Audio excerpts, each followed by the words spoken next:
to go. Luz, feel free to interrupt anytime. Okay.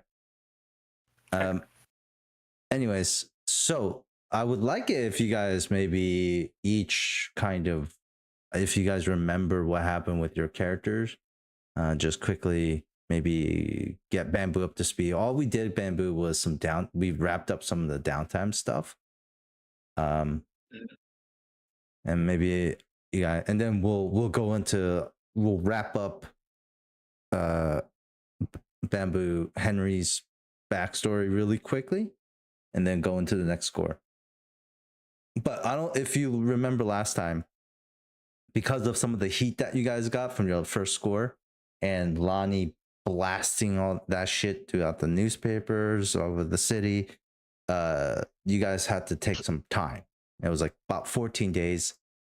And what did your characters do? How do you guys remember? My character, I pinned that serum on Ulf Ironborn. Yeah. And they gave me like a free shipment in the future, but I think I implicated you, Bamboo, by doing that a little bit. What? Wait, how? What I happened? don't know. But How did that happen? Bamboo? Wait, I don't did think I I? implicated. Right with Ulf? Hold on. I'm trying to remember. I didn't write it down. I'll start the fight with the Deathland Scavengers, I thought, right? Yeah. So to just kind of fill in the context here for you, Bamboo, remember how you guys like use Nox's concoction? My Knight's Milk. Your Knight's Milk, yes. The Milkies. That they got from, we said frog eels. Real. They're freeling themselves. Just like giant eels with frog legs, maybe. Like a centipede. Is that nasty? That might be a little bit too nasty, right? Wait, how many frog legs? Like a centipede? Yeah, like a It's centipede. got like 50 frog legs. Yeah. Wouldn't Like, so they bioengineer that because then they eat them like chicken wings when they process it. It's like livestock. You guys have frog legs, right? No, I mean, This is getting a to lot be grosser than I fair, thought. if you can grow like 50 frog legs off of one eel, that's pretty efficient when you need to make. If you need to make drumstick, you can make like 50 of those off of one eel versus like 2 on a normal chicken. Yeah, but centipedes are like little sticks. They're not like meaty. Sure was thinking you were just like mixing pieces of frog with eel. These are like toad legs. These are like they didn't skip leg day. They just like fucking have 100 of them. They're pretty. They're 100 like thighs. Yeah, just all thighs. These frogs, they're not even frogs. They're like toad legs. They're thick and bulgy. And yeah, like this is a setting, Luz, that's really dark. It's a dark, grim world. You guys are actually in a city that's covered by electrical barrier because everything outside is called the Deathlands. And like like a portal opened up in the sky and all these monsters came out and infested the world. And it's really like you have bastions of society and humans. And you're inside this city, and it's not easy to raise cattle or pigs, of that nature. So they kind of just do a lot of eel stuff and weird shit like that. So weird eels with 100 drumsticks. Yeah, 100 drumsticks.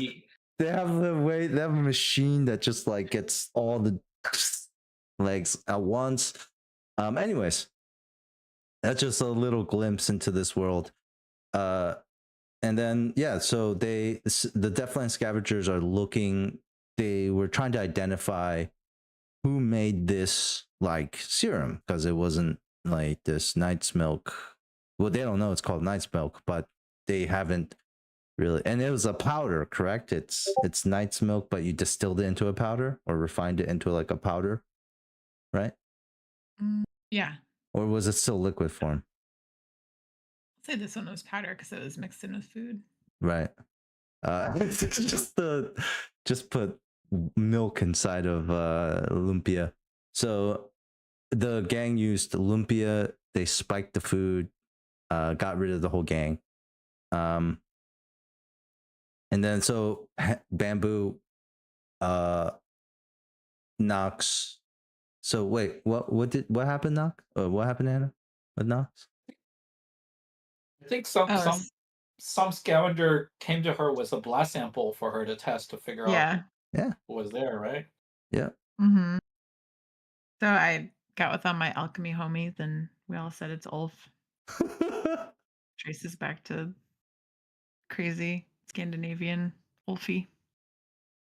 So yeah, Hannah's brilliant. Hannah just called out a random faction guy. Like I just looked at the list. It's like, I don't like this name. And she was just like, you know what? Fuck Ulf Ironborn. Fucking Ulf. I hate him. Just read his name. And then rolled awesome. Oh yeah, they all rolled really well last session. Yeah. Like 5s and 6s all around. It was awesome. And so yeah, the Benny, go on, sorry. No, please. Oh, and then Benny was wrapping up all of his stuff with his contacts. We have to fill in for him because he can't talk so much. The massage therapist sister. Massage therapist sister, and what were sister? Marlene, the fighter. I think there was a bet on her, right? Yes. And I think I met. Was it Jasper, right? Yeah. I think we just like head nodded while we're at the fight club, you know. And that's about it. Oh, yeah. We were tracking down a lead to the fight club, and it went cold. Yeah. You also had Marlene wrapped up in this, and you're going to have. Yeah, I think we started with Marlene getting coming stabbed, right? Stabbed. Yeah. So she was in the championship fight, and wait, did Jasper bet on that too, or was he? I bet on her, yeah. Yeah, he bet on the championship fight, and she got stabbed. Oh, he bet a real coin, like an actual coin, 1 coin. That big. That's big, man. That's not even like the chump change we just like kind of hand wave. That's like real tangible money. He bet a coin and she got stabbed in the middle of the fight, and then like she lost. It was rigged. Yeah. We did it again, and then we did it again, and we fought it straight. A clean fight lasted while you were away, and she lost again. So not getting stabbed. Oh, she lost again. She lost again. Yeah. So that's kind of like where we at with Marlene right now. And I mean, you know, Benny's a great guy, right? He's a good friend. You know, he's just like, don't give up. You got this.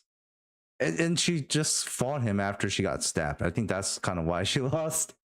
And then Jasper, some stuff happened. So I got my dog. I think you got that at the end there. I got a big ass wolf dog. Yeah. Yeah, you roll like double 6s, and the dog basically. Roll double 6s to train it. Yeah, Raja the dog, the wolf dog. This big wolf is a dog hanging out of the house now. So we're training the dog to fight, or train the dog to track now. Yeah, but plot wise, I was setting up a meeting between Valeris, a spy that I know, and Grist the bookie. I had a dead drop and hooked them up in a meeting. And Grist hired Valeris to kill somebody. I don't know who, but that's kind of going on in the background. It has not been resolved yet. Okay. Did you name your dog yet? It's Raja. Raja. Okay. Yeah. Raja. And what does Raja look like again? It's like a big red. It's a mix of like red and like dark red and black mottled dog. not like, are we talking about like husky look? I guess, right? Because like wolf dog. yeah, kind of husky looking, but think of like a rusty brown red color instead of the white. Okay. Big dog, like 80, 90, 100 pounds, something like Great Dane size, but a pretty big dog. I mean, I'd be scared of any dog that's 100 pounds. Yeah. That's a big dog. All right, so is that the only thing for Jasper? I feel like there might. That's all that happened. I had to have a quiet game last session. There was that, and then we were going to look into Costa because Costa is in town. We need to figure out what's going on with that still. But we didn't get to that last time. We were kind of getting late. Yeah. Okay. Well, for Costa, that will have to wait because what we do want to get into really quickly, Bamboo, is Henry's backstory stuff really quickly with the Dagger Isles. So I was thinking maybe, to kind of put us in the framework, like I don't know. I did generate an image of Raja, but it kind of looks weird, to be honest. I'll show it to you guys, but I don't know. Number one, it's way too realistic, which isn't kind of like the theme of all your other images. But I'll put it on the screen here.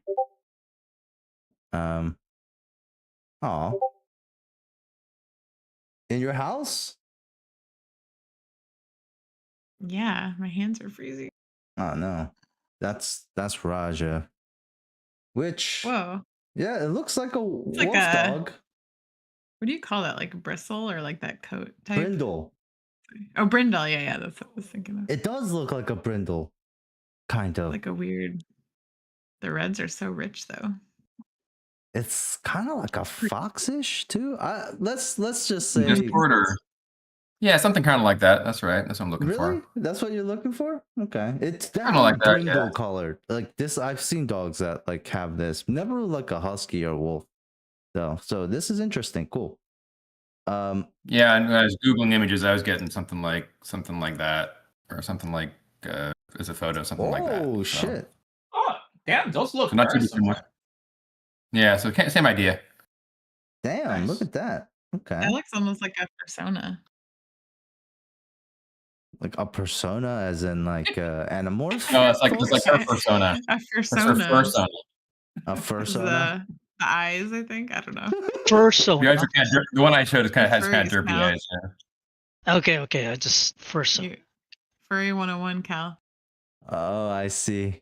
Okay. I have no idea what you guys are talking about. I swear. Okay. Also scaly. He has no. Us weirdos are. Okay. So Henry, let's if you can kind of give us, because like last time we were talking about your time at the Dagger Isles, the image that I have is like almost like a twilight like tropic jungle. And like I don't know what you're looking at, like what you're seeing when you think of the Dagger Isles though. That's fine. I think that works. Yeah, something a little more, just like islandy, maybe tropical. There's like a beach, obviously, because like the ships needs to, get there and all of that. So, okay, you're getting some. Like some some island music. So let me tell you one thing about the Dagger Isles is that there isn't like a giant like electrical barrier. Did I go over that last time? I don't remember if I did. Yeah. Okay. And so pretty much, but they don't get attacked by people, or by monsters. Sorry, the abominations like you would see in Duskfall. And did we establish that Henry was researching that effect, or? I think I was just in general researching, like how the people on the island like defend themselves against monsters without the electric fence, with the hope of like maybe we can develop weapons or defenses using what we learn. Did we like kind of did we agree on anything that like substantial, that what it was? No, so I rolled super poorly, so we basically said all my research was destroyed. I think what we said was Henry still know? Like you must still have some stuff up there still. Yeah. We didn't really go into that specifically. Let's do that. We can make something if we want. Yeah. Let's do that. What do you think is primarily a relic of some sort, or some sort of like, maybe not like necessarily a relic, but like what, instead of the electrical barrier, can we say that there is something more maybe primitive or crude or maybe organic? Yeah, I was thinking like like my research maybe is like a little bit like anthropology almost. So it's like I'm maybe studying the culture of the people there. So maybe there's like rituals or sacred items or relics. Maybe either that and or studying like the fauna. You know, like the plants and the animals and in the area, and maybe like obviously there's the black rose that only grows on the island, so maybe I was doing some herbal or biological studies of like plants that grows in the area and how the native culture people like use them. I don't know, maybe they brew it into a tea or burn it as an incense or smoke it. I don't know. They just get so high that the monsters they're like, I don't want to fucking eat them. Losers. No, no, dude. Well, but maybe they get high to do a ritual, right? It's part of like their ritual ceremony involves smoking something. I don't know. I'm just saying. Like wait. That would mean that when Henry got the black rose, he like one of the things that he thought was, I could smoke this and get high. I could get real high. Y'all trying to get high? But anyways, okay. How about we land on something a little bit more tangible than like a spiritual like ritual. They definitely do rituals. I think you're in the same track as me, as like like kind of like the society, the culture. But let's make like, you know, almost like the Easter Island heads, something more like mythical, unexplainable. Like maybe you know, some sort of item or like naturally occurring thing that's not plant-based. Not plant-based. Yeah, I mean, because plant stuff like wither and die. And so can you imagine like gardening, like your life depends on it? You know, one drought season and you're just like, all hope is lost. Maybe a fungus. A fungus? Yeah, I mean, that's actually not actually plant per se, but they tend to be, if they're in the right I guess environment, they tend to thrive. Yes, that is true. Places where regular plants don't. That's true. I mean, fungus is definitely more durable than your most flora. But okay, like if you want to do something that's like kind of durable is what I'm asking for. Not necessarily like I guess it could be some sort of plant.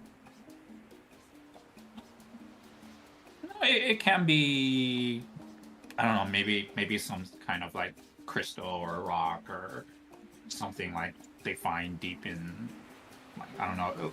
I'm thinking like, is this island, because you know, like Hawaii, like some islands have a lot of like volcanic activity, and that's how the islands are formed.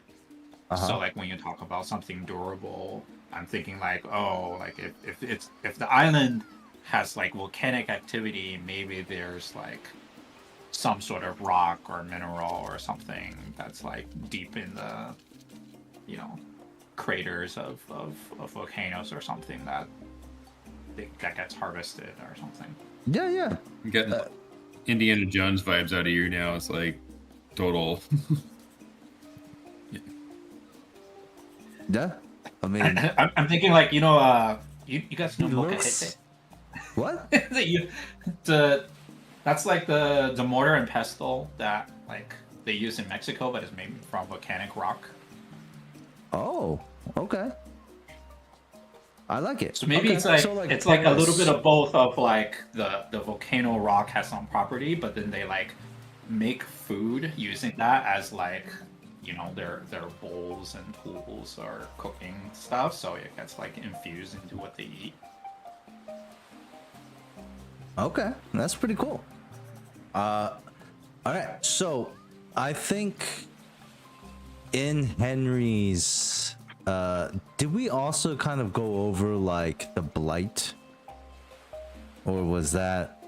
I think you mentioned because like when our research got destroyed, it was like you talked about like these what is it, like basically Fireflies, a bunch of right? firefly meteor shower destroyed like our camp and the village along with our research just randomly one night. Okay. And I think what you learned in that research was that the fireflies themselves weren't like some sort of side effect or anything like that. When I say blight, that just means like that's also the like a short form for the monsters and attacking like that. And so the fireflies were actually like monsters. They're like, those are like one of those like abominations that you meet outside of the safe zones, pretty much. And you saw like firsthand, Henry, how devastating these like monsters can be. It was literally like fire raining from the sky. These like, I mean, they almost seem to be like maybe bugs. Would Henry actually be curious on like what like occurred, like the blight part? I think so. I mean, like, you know, if he probably lost people and like it cut short their research and they had to run, I'm sure. And he's an academic, so he's like naturally gonna be curious. Okay. And so I'm getting a clear picture now. Okay. So just to recap for everyone, Henry was in the Dagger Isles as like a research assistant, right? You were the one of the assistants to August, right? August, yeah. Yeah. So he was a research assistant amongst the, like other, you know, researchers as well. And they set up like a temporary base in like this tribe in the Dagger Isles. Where, you know, the people there for generations have not gotten attacked by monsters. There's like some sort of natural barrier, and they start doing research into the volcanic rock that's prolific throughout the, you know, abundant throughout this civilization, this culture. They use it for everything, especially like, you know, mortar and pestle to like cutting boards, bowls, utensils, all of that. And you know, your research is delving into maybe like how the properties of this volcanic rock infuse with the food and the tools that they use, and thus and one night the blight comes, these monsters, these fireflies, maybe the size of like the palm of your hand, a baseball, right? Like hail, just fireballs streaming down. I mean, of course, there was probably like a massive buzzing sound while they're hovering in the air, and then each one of them just sparking into fire, combusting, and then just dropping straight from the sky. And with enough velocity, I would say, it would just like knock somebody out if somebody got hit by it. the head, along with the burning properties. And it's almost like kamikaze. We could also say like they blow up and burst upon impact. So I would say pretty traumatic, yeah, for Henry. Okay. Getting out of that, and the music kind of doesn't. Now this whole chill. Yeah, the music is a bit too happy. The happy happy island vibes are ruined by the blight. But anyways, and could we say that maybe one of these bugs or these monstrous things, like almost the size of like a baseball bat, not baseball, sorry. Would Henry have like collected a sample that like of like one of these bugs that like might have not blown up? Like Sure. Okay, let's roll for it. Right, I can roll for that. You want that to be a fortune or Let's just do a quick fortune roll. 4, 5 is mixed still. 6 is full success. so 1d6 fortune roll. Yeah. All right, 4. So I think this would definitely be something that Henry could keep. However, we do have to give something up. So what would Henry have lost in exchange for this? Well, I guess we could say the research is good enough, unless you want to add anything else.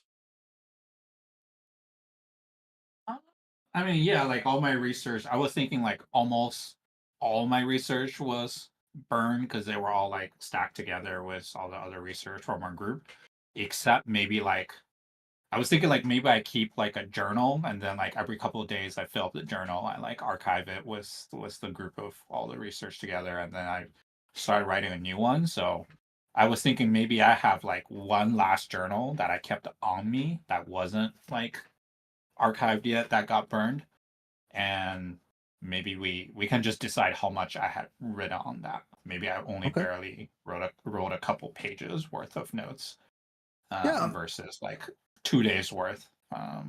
No. Okay. I think you have a full notebook, your last research notebook, and I mean we could even say Henry might have obsessed over it. But I think the payment here is failure, right? Like just the fact that like Henry, you could be where August is in this prestigious position, a little bit more of a cozier, comfier life.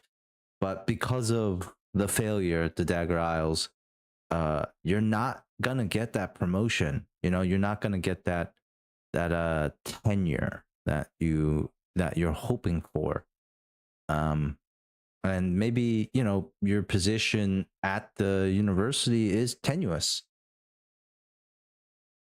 I would explain why I'm doing vigilante shit. Yeah, let's explain why. Teaching. Instead of just being a professor, I am quote unquote a professor, the vigilante. Yeah, exactly. And I would say, like adjuncts would totally do this shit. It's like, so that's what we have for Henry, I get. Then let's go right into the next scene.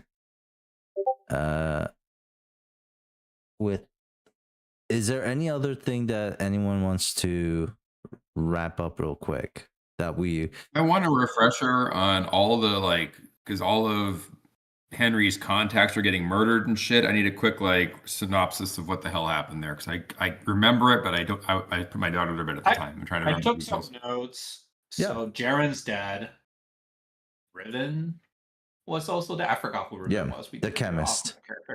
Yeah, it was a chemist. Okay. I got a call from August who also got a black rose, and we didn't know what that meant. Other than my contacts were dying, so Aga was warning me, and we basically said, well, try to be careful and figure out what's going on. I think this information broker on my list called Salia, who's like a rival, might be involved, but not sure. I tried to investigate / stalk Lani after first trying to call her back and get a date and whatnot. But now just stalking to see if she's involved in, all these murders of my contacts. But I'm conflicted, because she's still hot. Are you killing my maybe people? she's not actually, but if not, can I still have your number? I think we said. Let me check my notes. I kind of stalked her outside her office, but didn't know anything. She was mostly just working. Went to a tavern. There was a small amount of time she slipped out to the back alley that I couldn't account for at the bar. But then she just come back and goes home, and that's all I found out from my stalking. Mm-hmm. And you put a clock on my sheet for a death of another friend, and I've got 1 out of 8 of that filled out, and I've got also a clock for solving the killing at 1 out of 6 on the clock. Okay. Awesome. Okay, so how do you guys want to integrate Luz's character? Should we just do it as should we just shoehorn them in at the meeting with you guys? Because it's gonna start with you guys at a familiar spot, the Whisper and Coin, with Anise, your contact for the Spirit Wardens, and the Dimmer Sisters, which are the people giving you jobs. For your information, Luz, the Dimmer Sisters this is a very faction-based game where decisions you guys make act like levers in terms of some factions start to like you or not like you, and your choices have a direct mechanical consequence in the world. And Anise is a contact for the Dimmer Sisters, which the Dimmer Sisters are a very exclusive recluse organization. No one knows who they are. They're pretty much hidden, work in the shadows, keeping these dangerous and evil spirits out of the city. The Spirit Wardens are the government legal version of this, and you guys are kind of in between ish. Definitely not legal, but not as hidden and reclusive as the Dimmer Sisters. And we're the perks the CIA is hired to do off the book shit. Yeah, Black Ops. You guys are maybe not quite Black Ops. Cool. But I mean, the biggest thing about your that assets is that you guys are expendable in a way, right? I think that's the issue of any crew that's working for a higher organization, and something that you guys might want to consider. Now I'm not saying just rebel right away, but I'm also thinking how do you guys also make sure you protect yourselves so far for the long term? If you guys start making enemies, maybe you guys should think about that as well. What's failure? What happens if you fail a score? I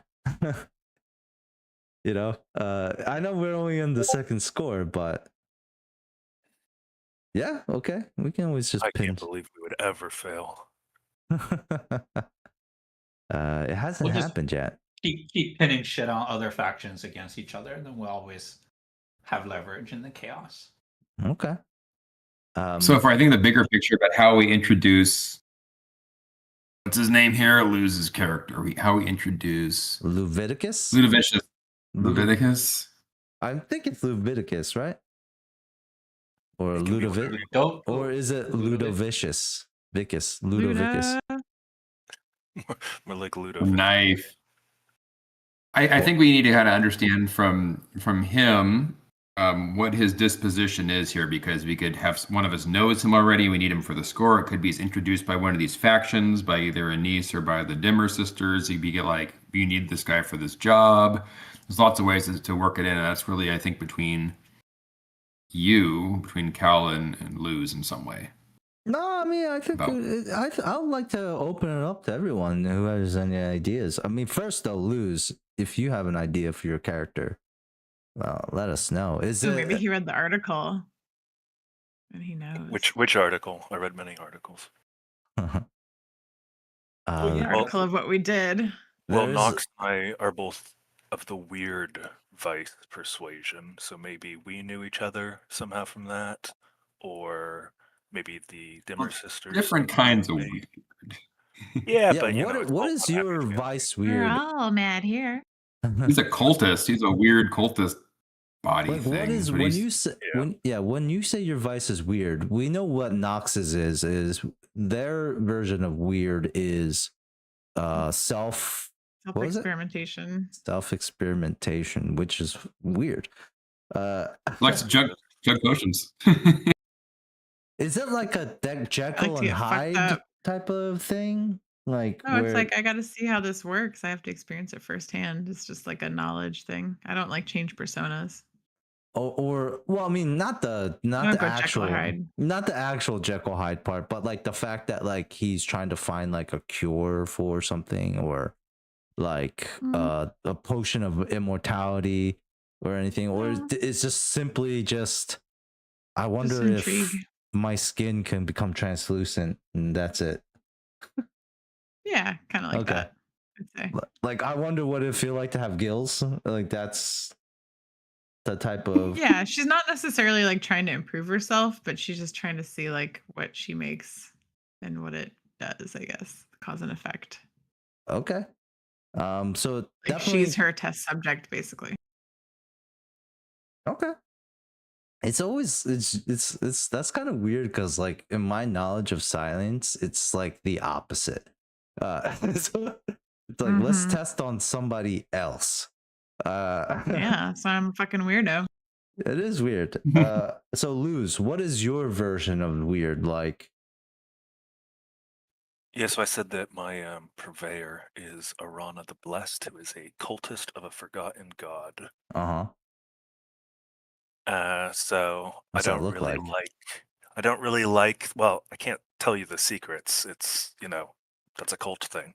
So, but there's blood involved. There's blood. There is blood involved. Oh no. Okay. Some people, have suggested it should have been forbidden. The cult doesn't have the best reputation. I love it. Okay. Is there a name for the cult, or is it just a character name? I can't tell you the name. It's a secret. That's far. Oh, cultist of a forgotten god. Love it. Just hasn't thought of it yet. Yeah. Very secretive. And then just push it out of your ass. Pronounce your name one more time too for me. Ludovicus. Ludovicus. Got it. Okay. Luda. That's exactly what I was thinking. Luda. Exactly.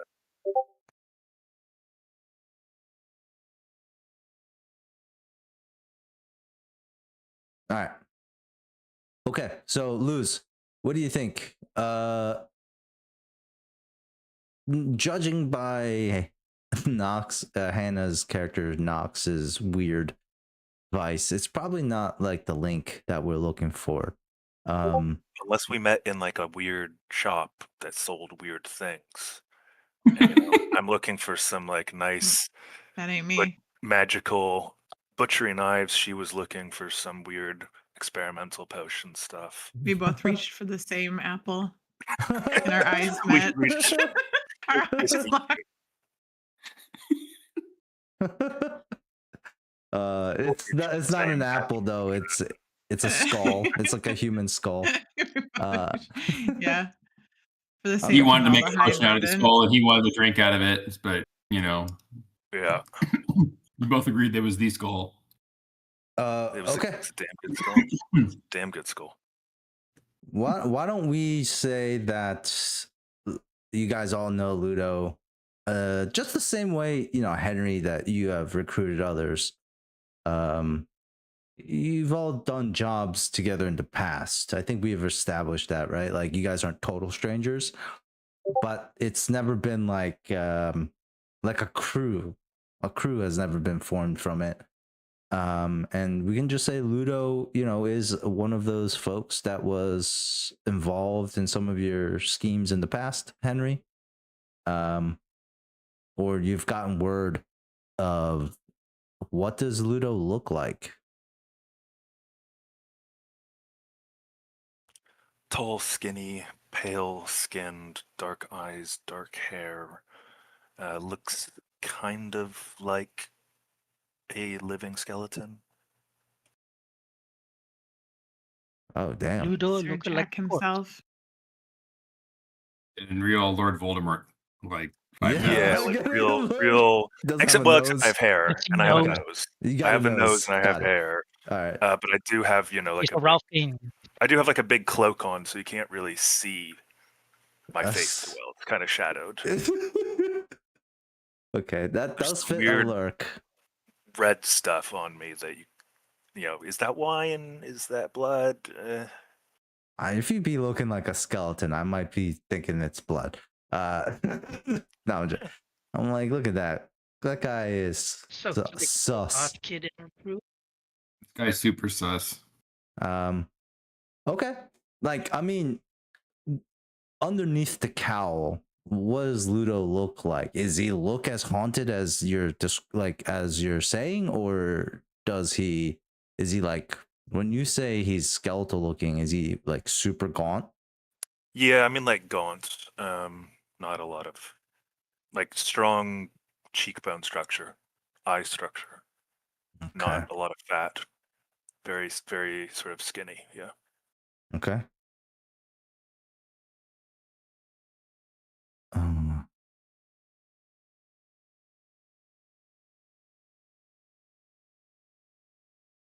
Okay.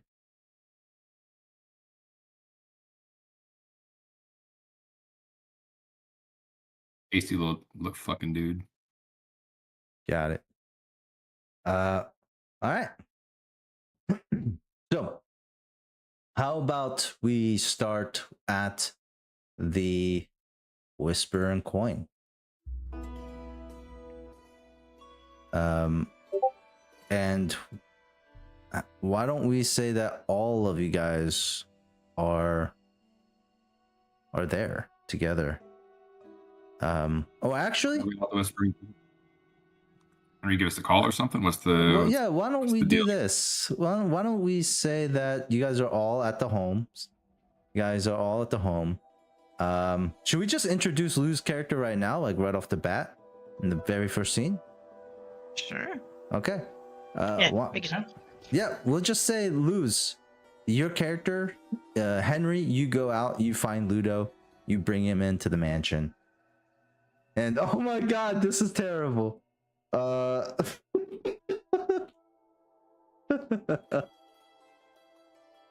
Sorry, I just try to What? generate the You have to share it. image for Gotta Luz's see it. character, and it's Show it now. fucking shit. It's terrible. Oh man, were you going for this? I don't know if you were going for this. I'll upload it in a second, but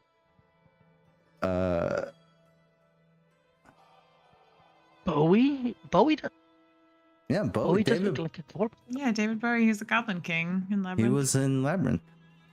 This is what the Yeah, he's the this is Goblin what I King. but joblated it. dwarves. It's not the This- same style as the other ones. What the hell? I know, but I mean, it is what it is.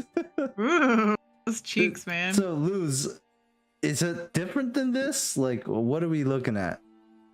Is it more human-like? Like, well, how would you Got some change this? waxy ass skin, bro. I would say that he has a little bit less facial hair. But yeah, this is The facial hair is what got you, dude. yeah, man.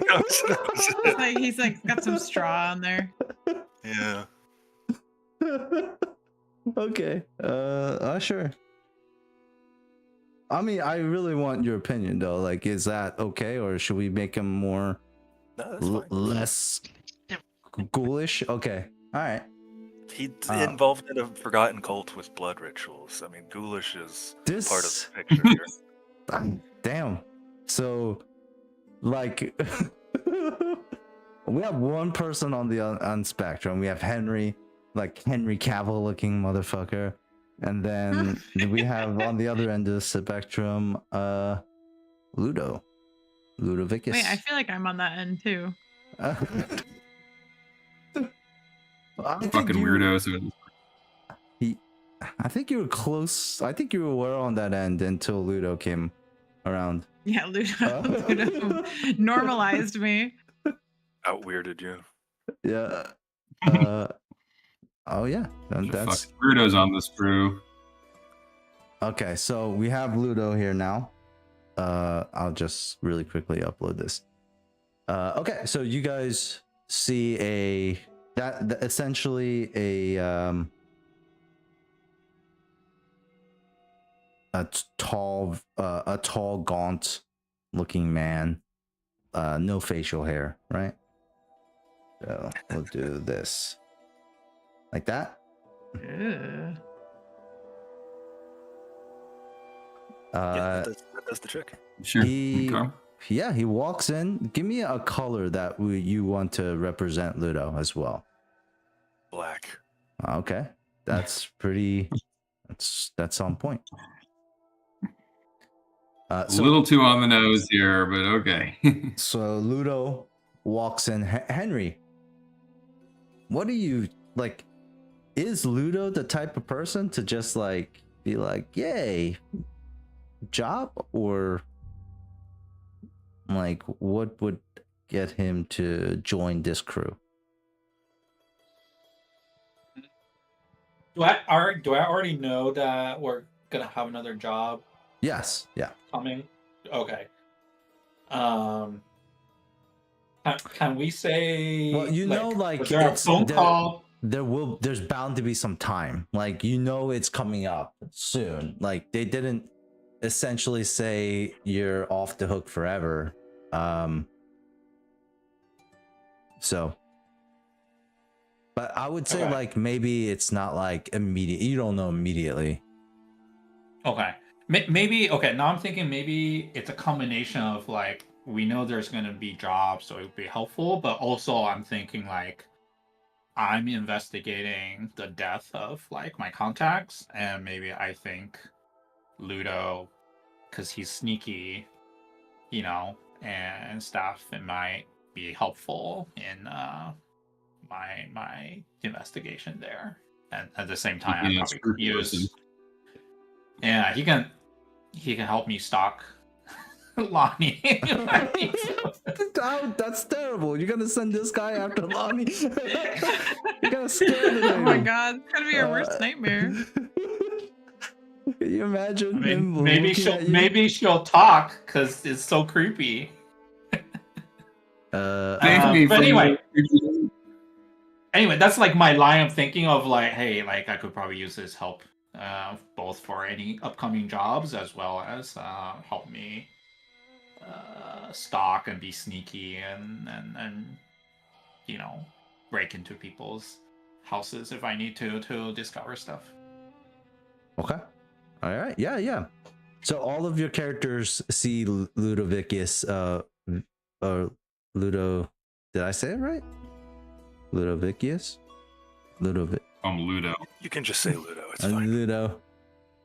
So all of you see Ludo walk in. Does any of your characters have like an immediate, not like a reaction as in like to his appearance, but to like the character? Like, does any of your characters have any connection with him like right off the bat?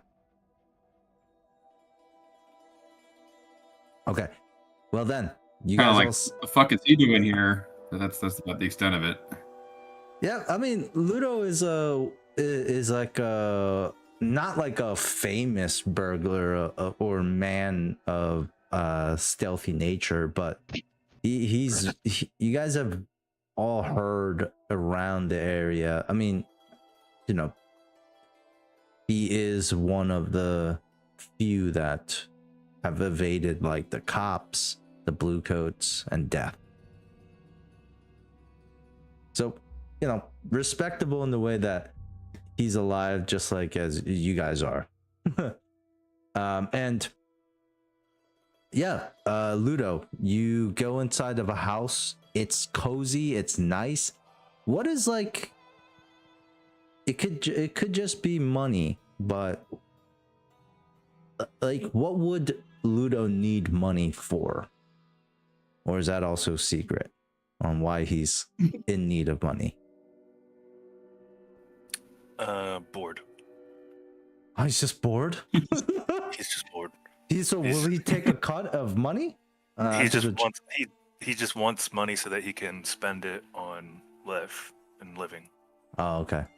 All right. It's not like he needs to buy something in particular. You know, he'll probably spend it on wine and whores or something. Okay. He does hate the bluecoats though, and he does love his cult. So. Okay. Interesting. That makes sense. All right. So let's, if you guys want to, fast forward to. So all of you are, you know, getting accommodated to your home. Ludo, there's a ton of rooms here. There's about 13 rooms for you to choose from.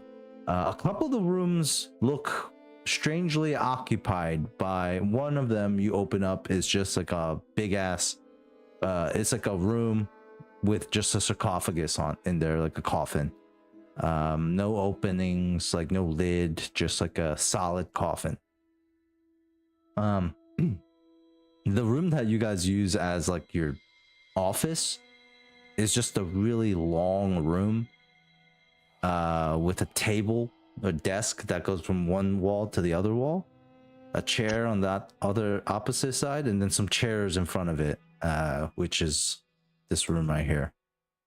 Yeah, and you know, you guys are hanging about when a sharp noise cuts through the air.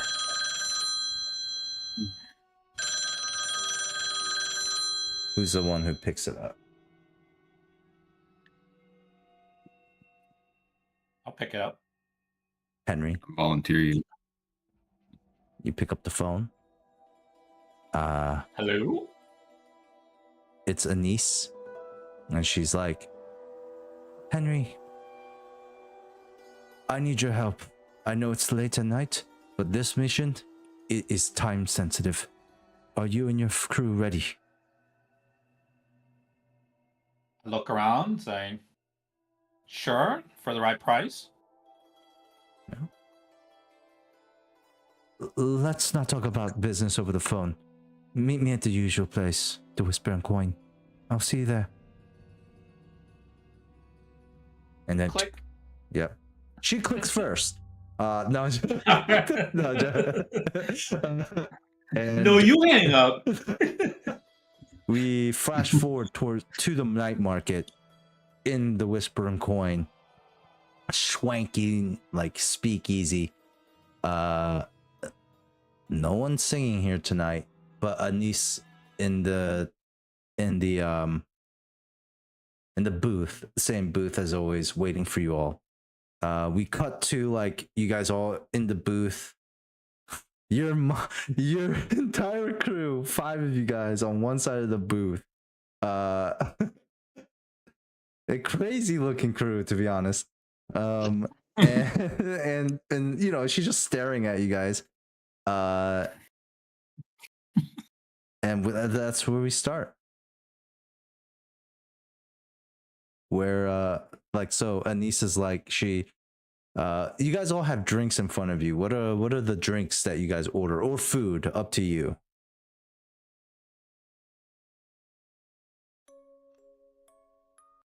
No, it's not.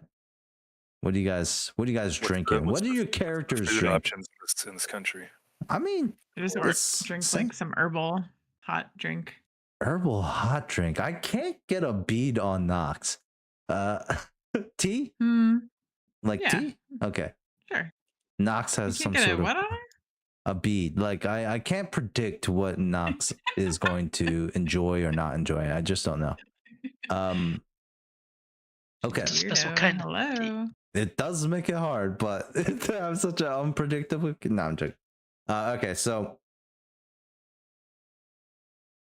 what is everyone drinking besides Nox? Something Who's drinking? stiff. I don't know what's stiff in this world, but something stiff. Some alcohol, yeah, some rum. We'll just say some nice rum. Everyone Drinking else, rum. everyone just drinking water. I'll Uh, get probably can whatever have is some. the, Go some hot tea, probably green tea or something. Green tea. Not Yeah, herbal. No. Yeah, real tea, not that herbal. What? Isn't all tea herbal? Am I crazy or I'm not understanding? No, tea? some of them like tea leaves. Oh, isn't that what? Okay. Isn't anything Herbal from teas the usually don't have the traditional tea leaves that usually have caffeine in them. Herbal teas usually have other stuff, herbal elements. Like flowers And and sometimes- spices and stuff, I think. Chamomile. Yeah, Oh, yeah. You don't have Oh, okay, necessarily okay. the tea, actual tea leaves. so So you brew it like with tea. okay. So tea leaves versus like things made out of like crushed flower petal and stuff like that. Okay. Yeah. Okay. Herbal Yeah, sure. teas kind of be more like infusions rather. We got green tea and we got herbal tea. Rum. What I'm actually curious on what Ludo is drinking.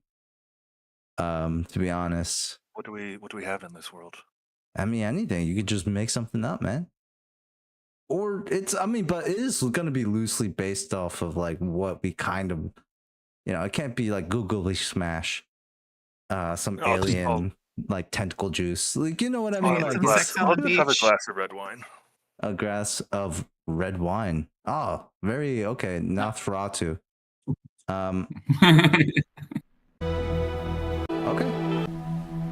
I love it. And then Henry, what is he a drinker? I'm just gonna have water.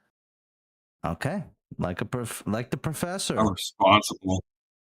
Okay, so we have you guys all sitting in front of Anise, and she's like looking at all of you, and she's just like looks at Henry. This is your crew?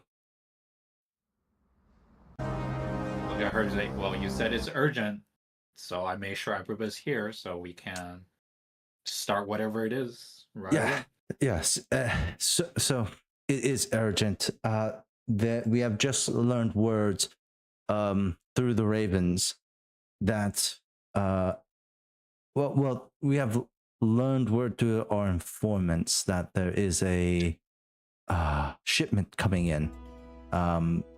A group known as the Foghounds, ex-smugglers or smugglers, ex-military, dangerous the folks.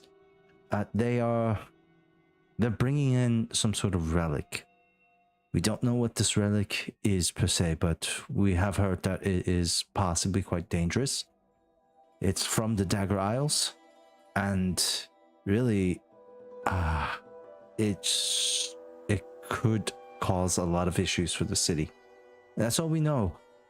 What I want from you all is to find where the shipment is coming in from and retrieve it for the Dimmer Sisters. Do you think you can do this?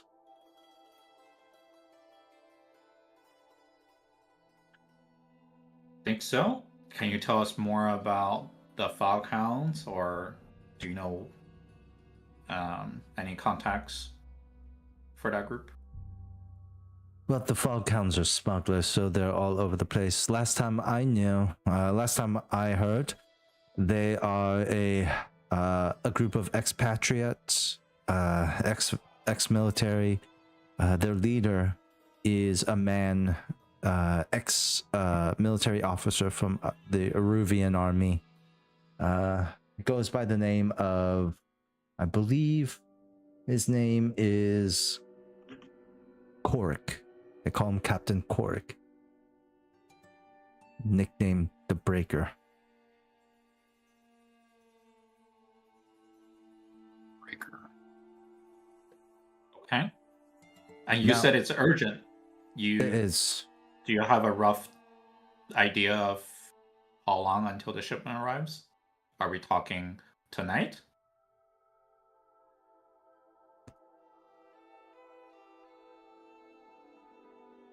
Yes.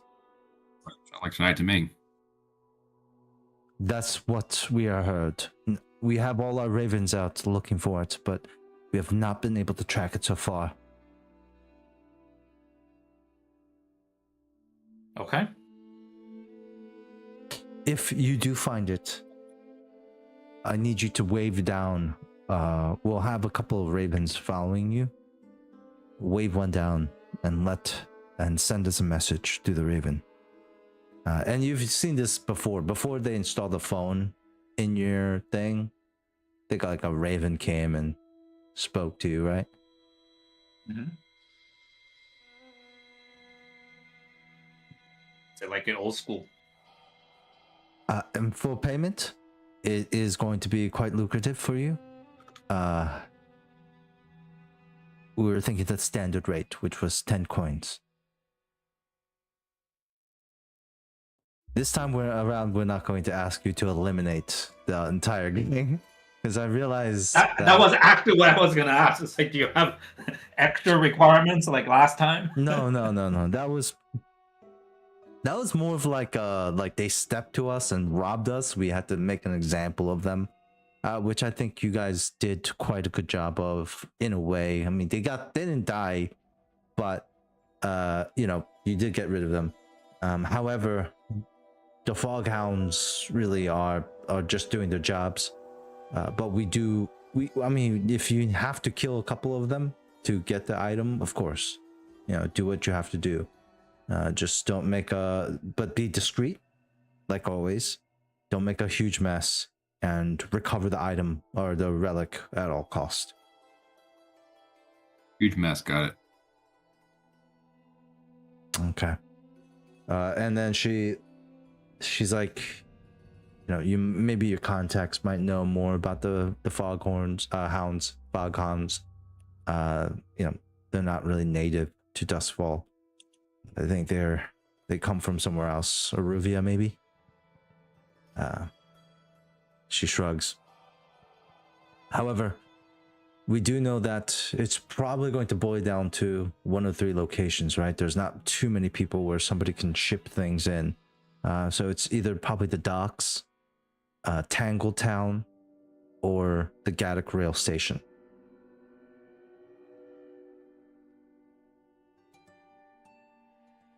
You guys know the docks. I mean, you guys have even in our sessions, you guys have frequented the docks a little bit, right? Mm-hmm. The Gaddock rail station, you already know, because that's the meeting place with Sister Thorn and Nox, which is just like the huge train station.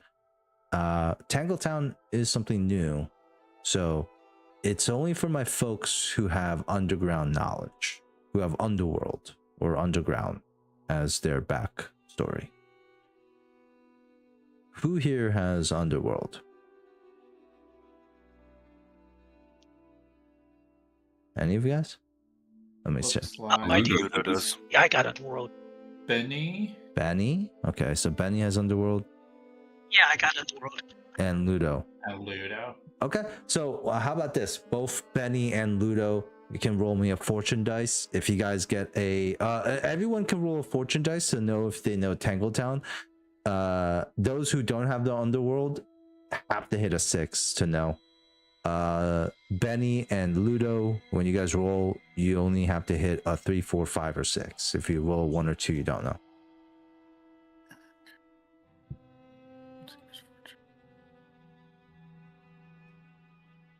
Okay. And lose the way you roll a fortune Oh, roll. he already did it, and he got a 6. Damn, lose. Alright. Lives there. Figured it out. Ludo just lives there. He's like, hey guys, that's my. I'm aware of the place. That's my crib. I'm the law there. All right. So, Teo, do you want to roll or? Did it go? I don't see it. Ludo rolled a 6. Yeah, I thought I rolled. Jasper rolled a 2. Henry rolled a 3. So Jasper I and have Henry. no idea what you're talking about. Tangletown. I mean, you might have heard of Tangletown, but Yeah, Jasper's kind of new to the city. Meaning roll fortune, number dice, 1, submit. Henry isn't really like the sort to consort with the Oh, underworld. okay, there it is. Okay, on a 1. Okay, no. apparently I had slow connection. No worries. So yeah. so when one didn't so well, I did another one. And that's why there's a. I would say repeat. for Benny, he has like he might have moved some product for a drug I know dealer. nothing. Yeah, but he's still kind of new to like underworld, right? Like he has a connection. That is his background, but you know, there's like different levels of underworld. You guys know what I'm saying, right? Like maybe like, you know, like there's kids who like drug deal, and then there's like real gangsters who like are knee deep in the shit. And maybe this role is an indication of like Benny is like a fighter and has done some illegal stuff, but all in the name of like just because they needed money, but they're pretty good regardless. Ludo, Tangletown, you know, is a it's like this. It's like this neutral zone for gangs. It's like these sunken river ships in the canal, and they like all these boats and large ships like sunk all at once in this canal, and these gangs pretty much renovated it to be a floating like base of all these like cobbled ships put together. It is a common place for gangs to meet on neutral turf. So it's not really owned by anyone. Maybe it's run by like a neutral party. But I mean, I want to give you the choice, Luz, to like kind of add any flavor you want to it. But like, you know, what does Ludo know of the Tangletown? Heavy punishments for breaking the neutrality there. Oh, yes. Heavy punishment. No violence is allowed at all. Yeah. So it's supposed to be where we can all come together and talk when we need that, and where we can go and gamble or drink in relative safety and not worry about being attacked by rivals. Nice. I like it. There's definitely a Romeo and Juliet scenario going on in Tangletown. You guys just don't know. It's happening. But anyways. So Anise looks at all of you. Is the terms satisfactory for you all? Because we really need to get you guys going on this. And if you don't want to do it, I need to find somebody else right away.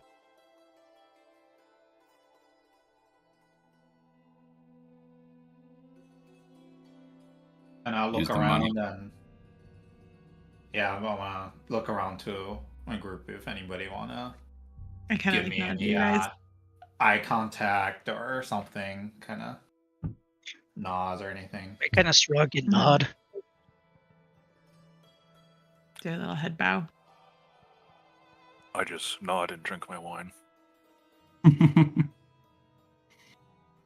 She does squint over at you a little bit, Ludo, because, you know, she's actually kind of against cultists a little bit, and she kind of looks at you like, I don't know, I'm kind of profiling you right now. I don't have any evidence, but I'm watching you. as she gets up. Yeah, I mean, you know what? Because she was like, because you did a great job last time, even though you did get a little bit of heat on you. She looks over at you, Henry. Whoever this Lonnie fellow is, whoever this Lonnie guy is, you better do something about them because we can't have them blowing up our spot again. No more loud noises. Keep it quiet. And she puts a pouch of the coins. Yeah, she put the stacks of coins in front of you. So she will pay you guys 5 coins in advance, 1 coin for each. As she gives you guys all a curt nod. You guys do all your weird stuff like bow and like Nux does a bow, I guess. And she just kind of like gives you a curt nod and walks away from the tavern.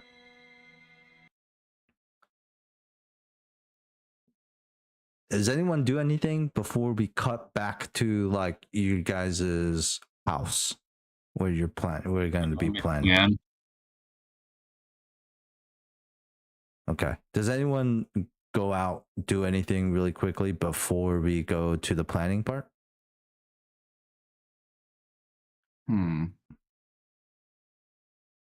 Okay. You said Lonnie wasn't at the bar, right? So. Not Lonnie? time to hit on Lonnie. Let's go home. Yeah, Lonnie was not at the club this time.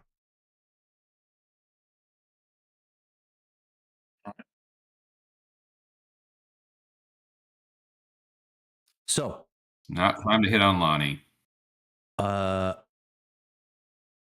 Like, I also think while you guys are planning, there's actually 2 people in thought, probably. Henry, you're walking toward, like, you guys are all like walking partially. I don't know, like, I don't think you guys are the type of crew to like walk together in a group. I feel like you guys are going to be like like, you know, like walk at different speeds and paces. And I don't know how you guys are imagining it, but I do see, though, in my head that Henry and both Jasper also seem to kind of be lost in thought. For Henry, the mention of the Dagger Isles brings back the image of the Black Rose. And then August getting the Black Rose. And then Lonnie, who looks like she's from the Dagger Isles. Then like the unveiled like the veiled threats that you might have gotten from Lonnie. And then the death of your informants. Like you're like, is this related? And now something about a relic from the Dagger Isles being shipped to Dustfall. I mean, it might be related, it might not be that part, but it just kind of triggers the fact that from Dagger Isles triggers these thoughts. If Henry, Jasper's thinking about just about everything Peruvian military is like, do I know these people? What is going on here? Yeah. For Henry, though, is there any questions that Henry would like to get to the bottom of?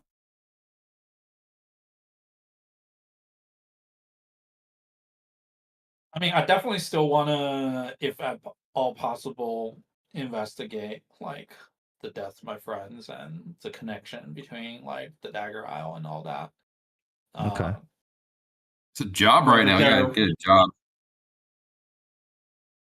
Yeah, you do have a score going on at the moment, time sensitive. Mm-hmm.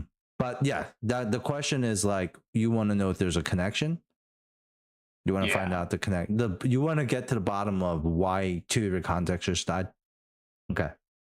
I don't have to do that right now. I'm just wondering if there's a connection between these things, but I'm not acting on it immediately, but it's definitely like in my thoughts.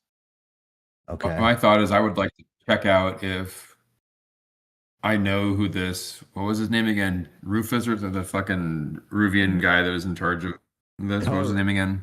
Korik. Korik. Captain Do I know Korik? Korik? I would like to check with I'd like to check with Celine. Maybe she have heard something as part of the part of the guard here. Okay. Private military. She's on.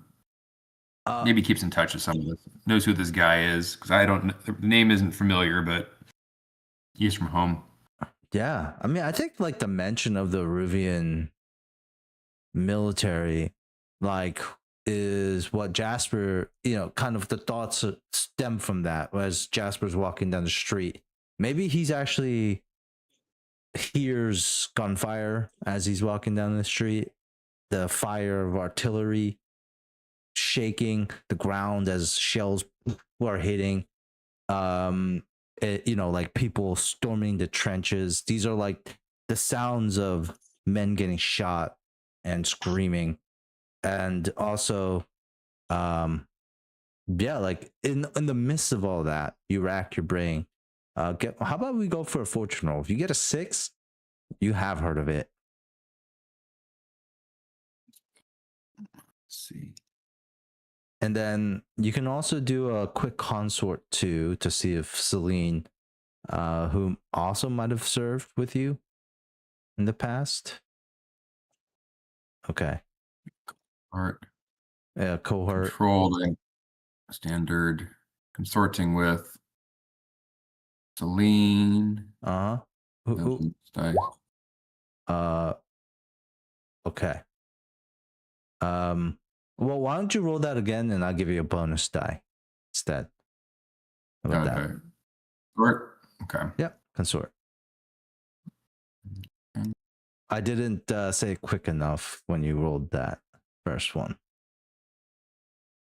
Bonus die 1. Okay. So, you rack your brain, Jasper, and no mention of Korik in your thoughts. But I mean, there was like there's a lot of service members, like so many people in the military, right? Yeah. Like, I mean, you probably know every name of your crew or of your squad and your maybe even like your platoon or the company, which is like 100 men. That's that's a lot of people. But not so much outside. He doesn't seem to be like a hero, a war hero, or anything like somebody's name that is like revered. So that's why you don't know. Celine also is like, yeah, I mean, we do get a lot of ex-military who joined the Sentinels, but nothing I've heard of. No mention of Korik. We do get a lot of ex-military, so if you want, I could go and ask some folks if they have heard of this Korik. Yeah? Appreciate that. Oh, well, but it's always a give and take for us. Scratch my back, I scratch your back. I've been doing a lot of scratching for you, though, lately, so just keep that in mind. Life must be pretty boring and not be coming back to me, huh? Well, I mean, Sentinels most of the times it's a cushy job. That's why I always told you might be good at it. It's public facing though, so you do have to meet and cozy up to a lot of people, which I don't think you're going to be good at, Jasper. Never mind. I'm not really into the cushy right now. Yeah, never mind. Not really the cushy type. But hey, some of you these do the cushy stuff. Some of these rich people, they really like the whole vibe you got. Like they kind of hire bodyguards based on vibe. And I think there's some rich people out there who like this lone wolf predator man with a dog, with a wolf dog following him. That's a He hasn't met the dog before. He hasn't met the dog until now. Yeah. Well, she's saying, she's looking at it now. She's like, I like the addition. It's really like rounding out your look. That vibe is what I'm trying to talk about. It's marketable. Just think about it, okay? Okay. If you ever look for a comfortable retirement, is all I'm saying, from doing all this crazy shit. And then you guys, if your job becomes uncomfortable, we'll work together again soon. You got it. And she goes and she's gonna make a couple of calls. Ensign Jasper gets back to your guys' lair. Here, like, this is a house that is unoccupied, has been unoccupied for a long time, but the lights turn on whenever you guys go somewhere. Not like electrical lights too, but just candle wicks going and lighting up. A fireplace itself, like just from cold to like fire, like like a pretty good sized fire. And so yeah, by the time it's almost, oh my god, it's almost like what is this, Nest? It's almost like those things where like you can control your house temperature. Like, so it's a chilly night. You guys come back to your house, it's warm. Like the fire's on, the chandelier's turned on. The house seems to be welcoming, warm, inviting you guys back. And Nest involved. Oh, what the hell? Yeah, there's a Google Nest. But yeah, so you guys get into the living room. There's a time sensitive job, so I'm gonna put a clock on the board for you guys.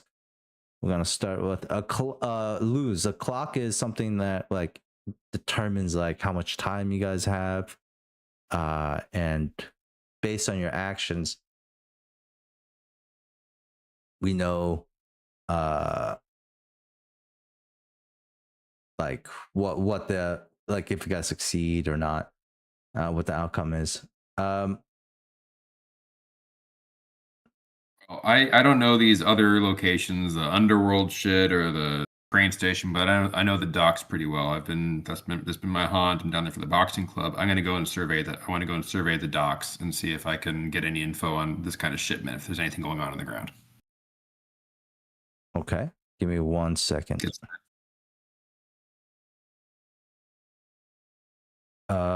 Okay. We don't even know what's happening yet. We need to get some info on where this is going down. And I'm not going to wait around. We need to get moving. So this so is the rest of you. This is going to be a 4-segment clock of locate the drop. I just got to locate the drop.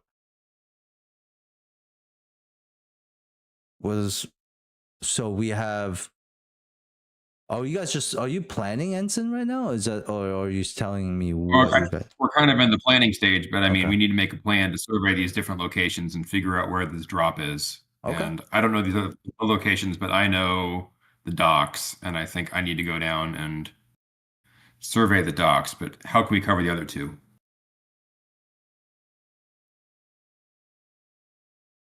Yeah, so can we like split up? For sure. To split up and. I have to split up and cover all the spots. Well, I will go to Tangletown.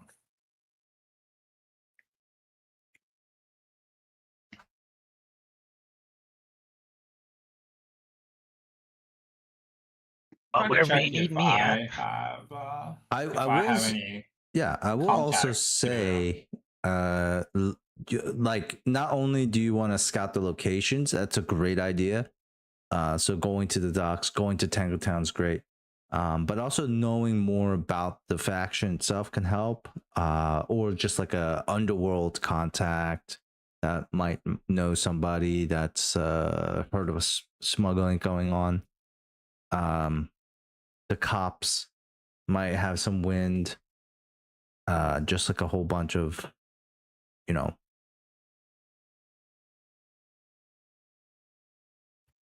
Well, I have a friend who's used smugglers in the past to get things in. Maybe he knows something. Oh, is this a friend from your sheet? Yeah. Who is that?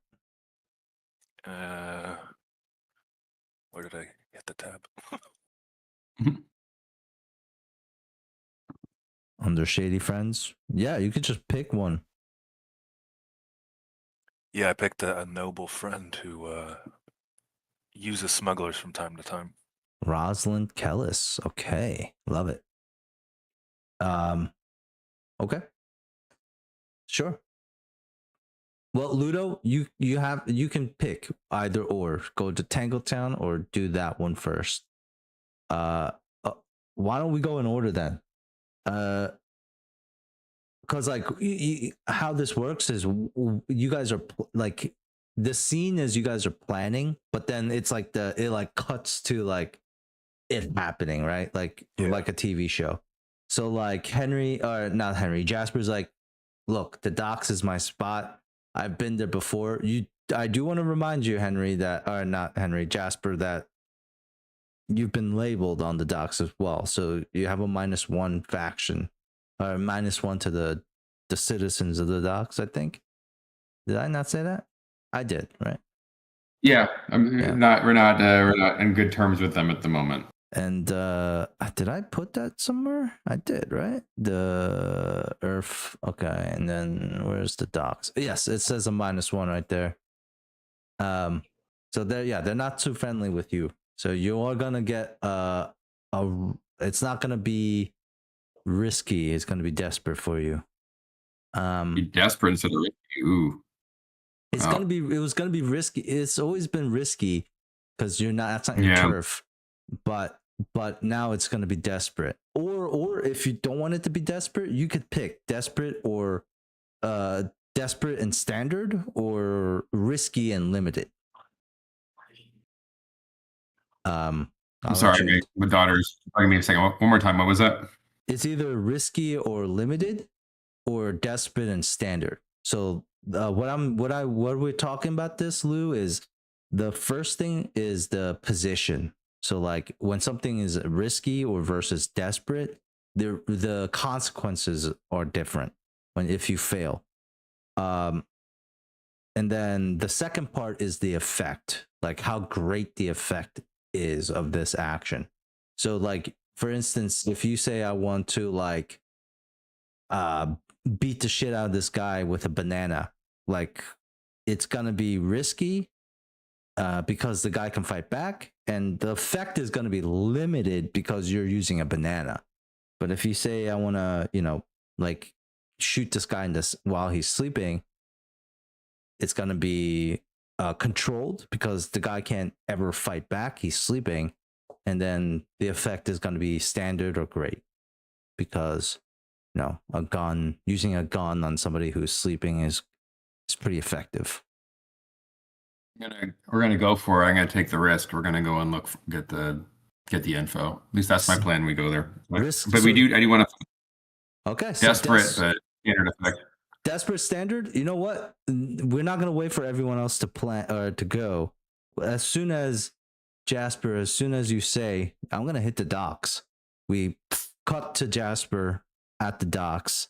The familiar sights and smells of the docks. Ooh, tell us. What are we doing here at the docks? Well, me and Dog are out here trying to root around and find any sense of of a shipment coming in. Not going to be talking to people, but just prowling around a little bit, examining, trying to see people move around, see if anything shady's going on, trying to get a sense of what's happening. So you failed the desperate roll, right? Yep. So that's not good. Nope. This means that I mean, shit. Hold on.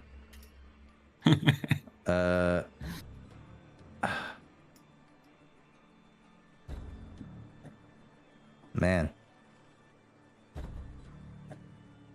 So desperate should generally mean damn, has anyone ever failed the desperate yet? I don't think so. No. You do get an XP right away for this, right? Oh yes. So you do get an XP for the skill that you used. Okay. However, there is consequence. So on a desperate failure, I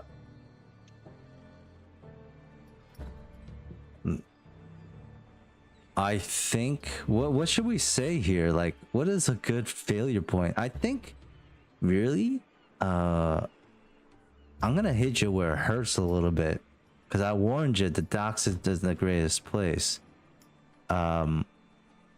I'm gonna say a few, like as Jasper is walking, surveying the docks, I think you begin to feel some eyes on you, Jasper, and then nearby you see a pretty bulky, brawny dude, like a sailor, leaning against like a barrel, and he whistles.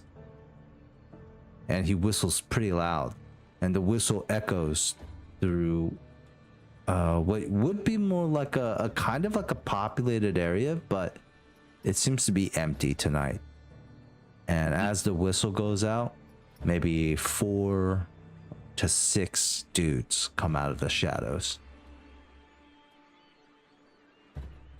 And some of them have pipes, some of them have knives. The burly man next to the barrel smiles and he's like, "What you doing around here? Huh?"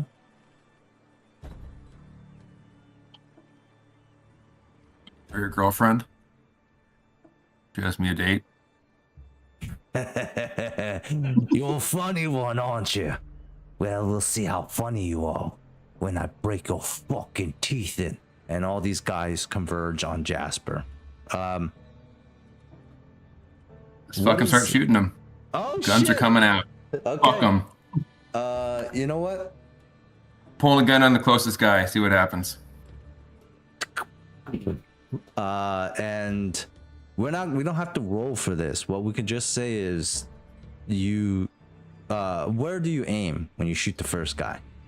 Are you going for I'm just aiming at them. I pull the gun out and see if they back off at all. Well, I mean, okay, you pull out the gun and they might a couple of them might, you know, like back off. And I pull out the second gun. You know what? To make this interesting, when you pull out the first gun on the first guy who comes to you, one of the other sailors, like the brawny guy that you were talking to, he pulls out a gun too and cocks at you, and then you pull out your second gun and cock it at him. So you're pointing at 2 sailors, but there is a pistol pointed at you as well. Yep. And everyone's kind of seeing what happens now. The guy the first gun is pointing at, he only has a knife. Yeah, it's unfortunately one of the 3 like Mexican standoff doesn't have a gun, so he's just like hands up with his knife. Maybe he's thinking of throwing that knife at you. Who knows?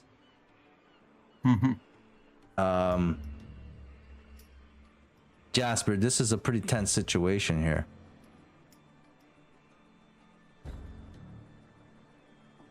Is there an opportunity for one of us to flash back and maybe we prepared or said something to him right before he left, like flashback to the moment he's like, "Yo, I'm gonna hit the docks."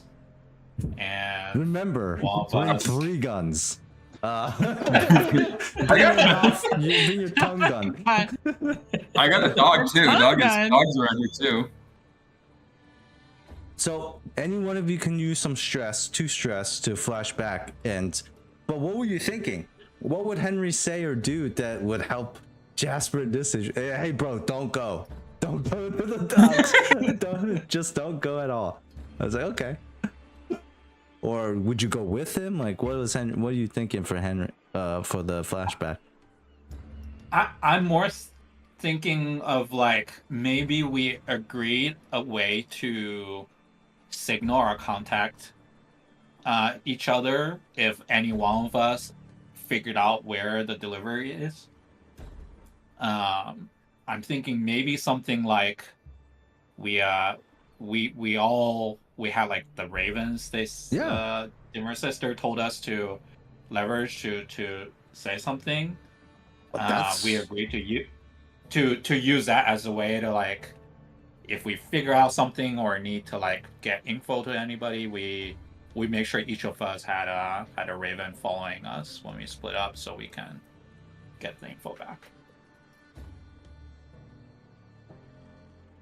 Nice. Okay. Yes, that is a great I'm point. hoping maybe and he could like send a Raven and buy him he needs to buy some time before the rest of us can show up. We don't even like fucking need to give you stress for that. That's already in play. There is a Raven. That's already been established. Jasper, there is a Raven on one of those street lamps nearby. And it's like like, you know, like it gets your attention to let you know it's there. However, the help is not going to be quick, and this is probably much more immediate what's happening right now. It's a little tense, and I'm gonna say Raja is not fully trained. So Raja is just sitting there growling and kind of crazy, and will attack and set this off. If, let's say, you give me a fortune roll, and we're going to just chalk this up. Since you failed, it's either you're going to get a harm or Raja's going to get a harm. If you don't want to roll for it, just tell me which one of you is going to get hurt here. But I'm going to get hurt, I think. Well, you are? Gonna get harmed? Oh. Yeah, I'm gonna get... Okay, so why don't we do this? Why don't we say it's a standoff right now, right? One gun on the guy with the knife, one gun on the guy with the gun, and Raja just growling menacingly on some of the other ones. And they don't want to tangle with a wolf dog either. However, Raja kind of like flinches a little bit, right? And you see for a second one of the guy with the gun, his aim goes from you to Raja, and as soon as you see that, take the shot. You take the shot. So as soon as you see that, the pistol shot goes off. You know what? Like boom, the first one goes off. Like it hits the guy square in the chest. Your aim is good. I would say you probably get the second shot off too, right? Almost immediately, right? So almost immediately the second shot goes off. This one is a little bit more wild because I'm gonna say the gun that you pointed at the other guy with the gun is your main hand, so that's spot on. This one hits, the second one clips the guy in the shoulder. There's 4 other guys, and they kind of converge on you. One of them hits you. I'm getting shot, and they're gonna keep coming after I shoot the boss. Really? Well, I mean, yeah, that is true. I just fucking shot the boss, and they're like, "Yeah, let's fucking go." Yeah, I mean, but not everyone. I mean, you're still just one dude. One of them does whack you with a lead pipe that hits you in the head. You hear the beep, but thankfully, because you saved Raja from getting shot, Raja turns around and like just starts to destroy and tear into the guy who hit you with the pipe, who was like kind of in your blind side a little bit, you know. And so Raja tears into him. Your head hurts. Beep. You hear that buzzing, but you've been in war. Your senses come in, like things become clear again, and in quick succession you probably make quick work of the others, right? Yeah. So like just like shot after another shot. one, they should run after a point. They should be fucking running. Oh but... yeah. As soon as you train your 2 guns back on the other folks, that third shot goes off, they're already booking it. You do have one guy who's like, get this dog off me! He's screaming, and then gurgle as Raja rips his throat out. Untrained. I wanted to interrogate him. Untrained dog. However, you do suffer a wound here. It's a harm, right? That is a harm, and we will say that harm is level 1. Okay. And you can just say Well, it's the trauma. box Okay. one, and we'll Gotcha. just say head trauma. Got it. I think that's how it works. Pretty sure. And I have to get it healed after the score. Yep. Got it. Okay, hold on. I'm trying to look up harm, but there's just a lot of word harm. Anyways, I'll look it up in a second. So all of you, we kind of go back to the mansion with that. Yeah, what is everyone else doing? My adventures have not been very successful. That unfortunately, that was not. Yeah, unfortunately, I'm going to have to tick one. The clock. Yep. For the failure. Did we lose tail? It's like you dropped a call. Yeah. Yeah, I mean, sometimes his Wi-Fi gets messed up, or Yeah. he could be kind of sick. He wasn't sounding too great. That's all good. We'll continue in this place. There he is. Oh, he's he back. comes. Well, Tail always does this. Yeah, he switched his PlayStation. Yeah. It wouldn't be a session if that didn't happen. So all right. So locate the drop. One ticket done. Unfortunately, Jasper, you're gonna limp back home alive, but unsuccessful. Who's gonna go next? People have contacts. Do we got places to go? Yeah, what are we gonna do? We gotta find the score. Yeah. Or find. I mean, back at our mansion, I'm looking at everybody, be like, hey, I'm checking through my contacts, but I'm also asking around, be like, hey, anybody have think you might have a lead we can follow up on? Okay. So Jasper's not here at the moment. Like this is in parallel to him. I mean, no, you could say Jasper's here. You know, like at the mansion, everyone's together. But as soon as I thought we were saying at the beginning, he says, I'm going to hit the docks, and the rest of us are still planning while he go do that. Or No. You guys are like planning together, and then everyone splits. We're just doing it but in a TV show esque, where like when somebody says something, they're like, "Remember when we did this?" and then just cuts to it. That's kind of what we're doing. all right. So, yeah, Jasper's still there, not with head trauma, and just completely unaware about what's about to happen to him. What do you do, Henry?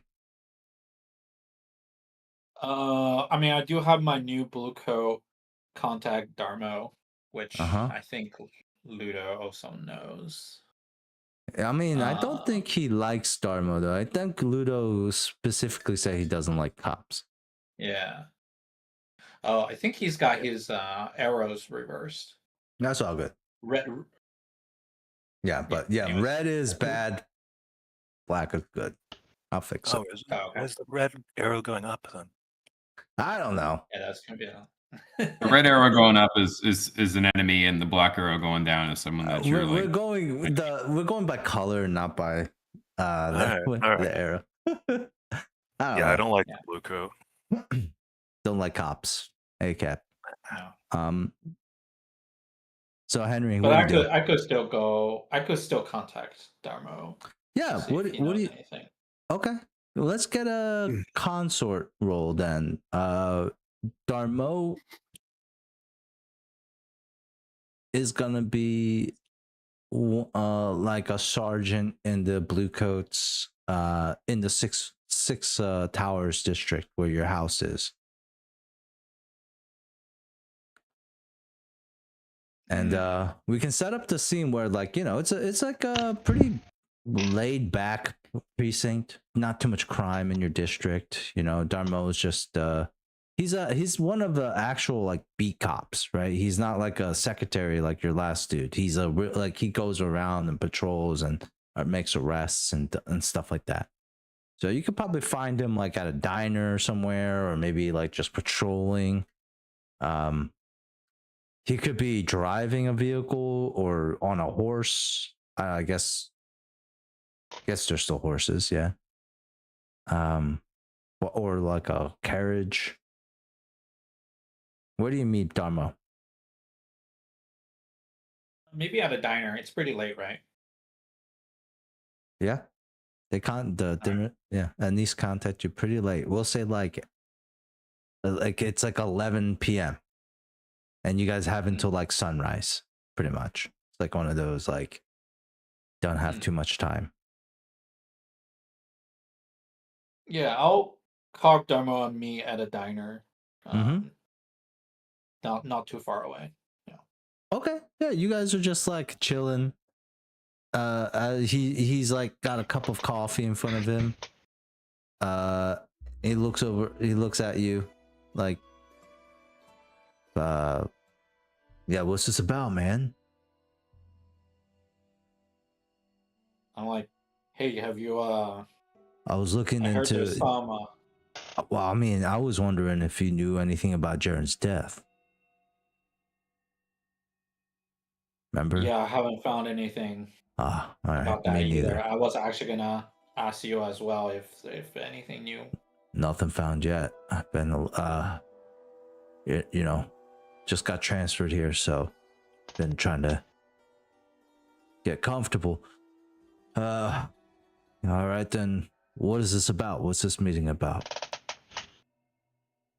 Yeah, I'm looking for. I heard there's some smuggling shipment going down tonight. I don't know if you heard anything back at the station or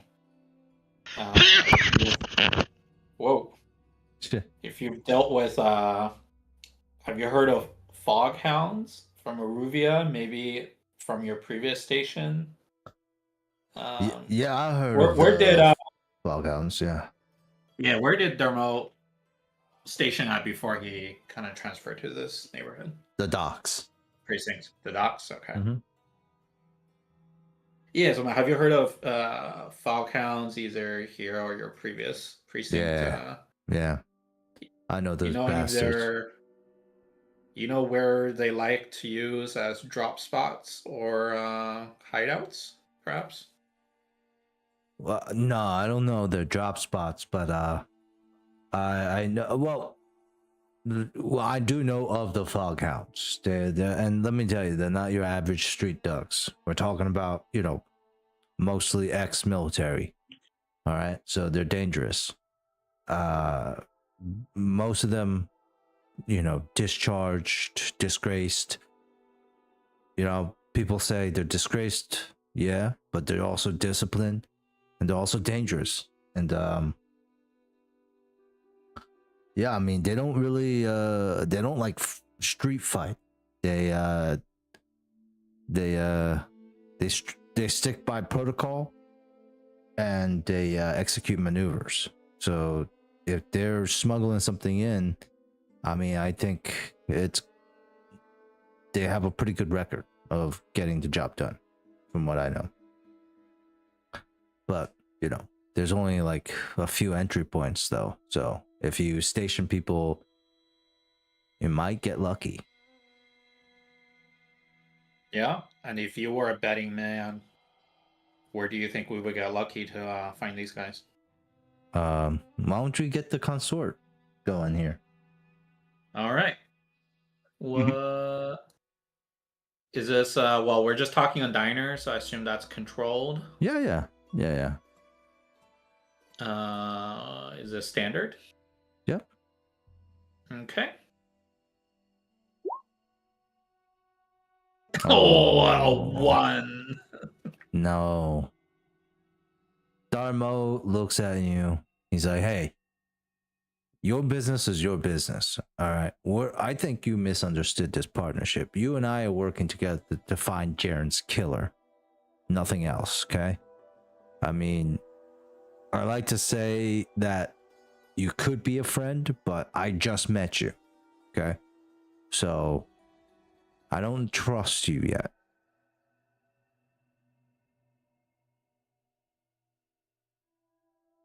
So you're gonna have Fair to enough. give me a reason to trust. Yeah.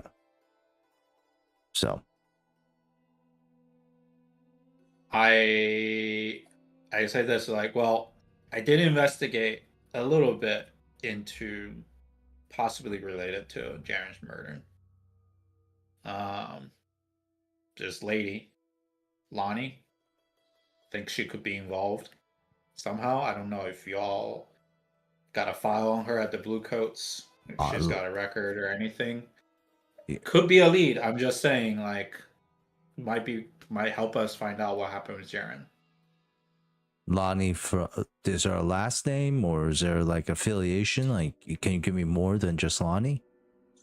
No, she, first, I think first name. I think she works at the papers. Oh shit, that Lonnie? Yeah. The one who writes for the Lantern News? That's right. I think she might be involved. I don't know how. I'm not saying, she did it, but all right. There's something going on, and I think she could be a witness, or I'm gonna have her follow. Maybe know somebody. I'll let you know if I find. He gets up. I'm gonna let you know if I find something. But thank you for the tip. Let me take over, do my job next. All right. Don't you worry about it. I'll let you know if I find something out. Okay. He looks at you. He's like, "This is a good first step, though. If this lead pans out, then, consider me a friend." He takes his, he kind of looks down at his food and his coffee. He's like, "Yeah, I kind of like to eat alone." I kind of leave. I mean, well, I'm on clock too, so. Oh, okay. If you don't have anything else, I'll leave you to it. All right. Unfortunately, this is going to be another tick. Oh man, I'm probably gonna regret sticking this guy on Lonnie. But we'll have to see. We'll have. We need more plans. All right, more plans. Do we have 2 more ticks? What do you guys do? Got 2 ticks left. I come back to the house. I haven't found shit. What else can we do? My head hurts. This sucks.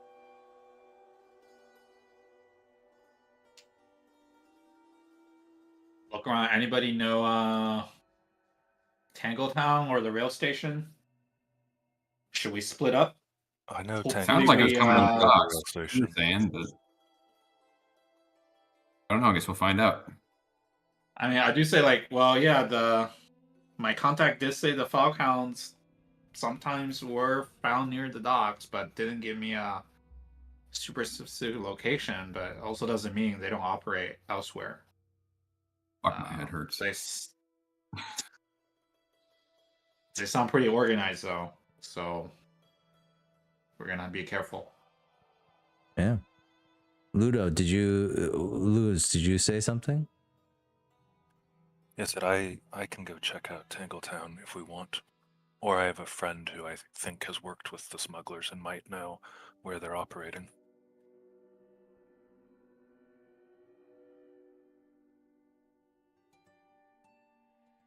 I don't know what sounds more promising. So on a out of character, like on a meta level, do you, like if you want to use your friends, that's consort, you don't have any points in it. I generally like to give like a bonus die, but that's going to be a straight D6.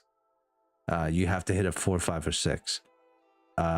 If you decide to prowl, like let's say sneak around and try to see if you can get more information, you'll have like 2d6. So that sounds better.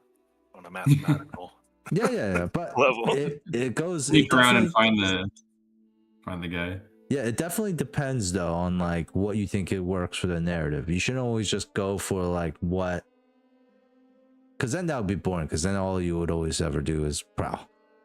So it's up to you. I will prowl. Okay. Yeah. So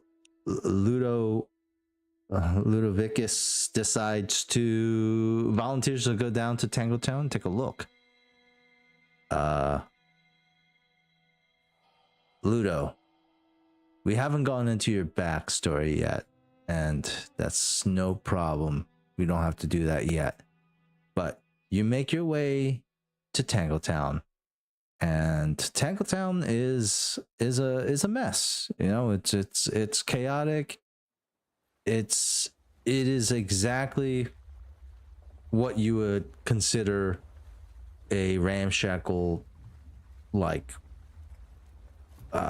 ramshackle base to be, but it's still maintained to a certain degree. When you go through this, it's almost like a maze in here, Ludo, but it's a maze that you know well.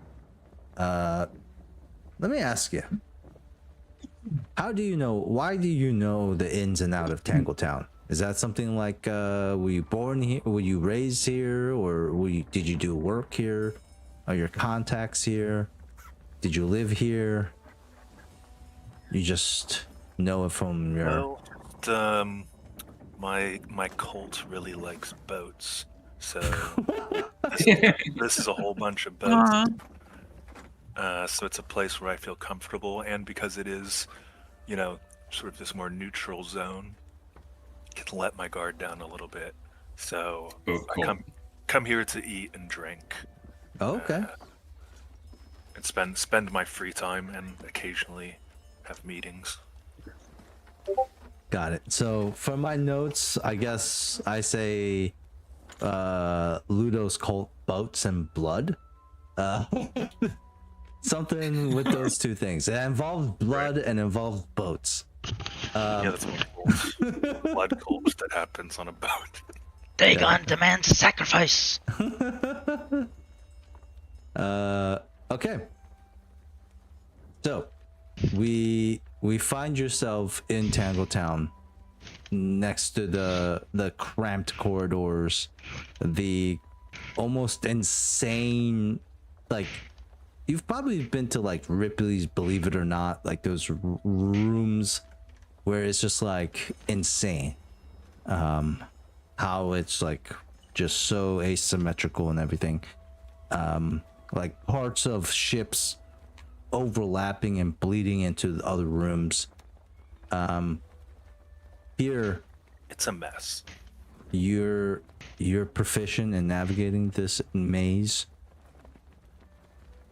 Are you looking for somebody in particular? Are you looking for contact here? Are you looking?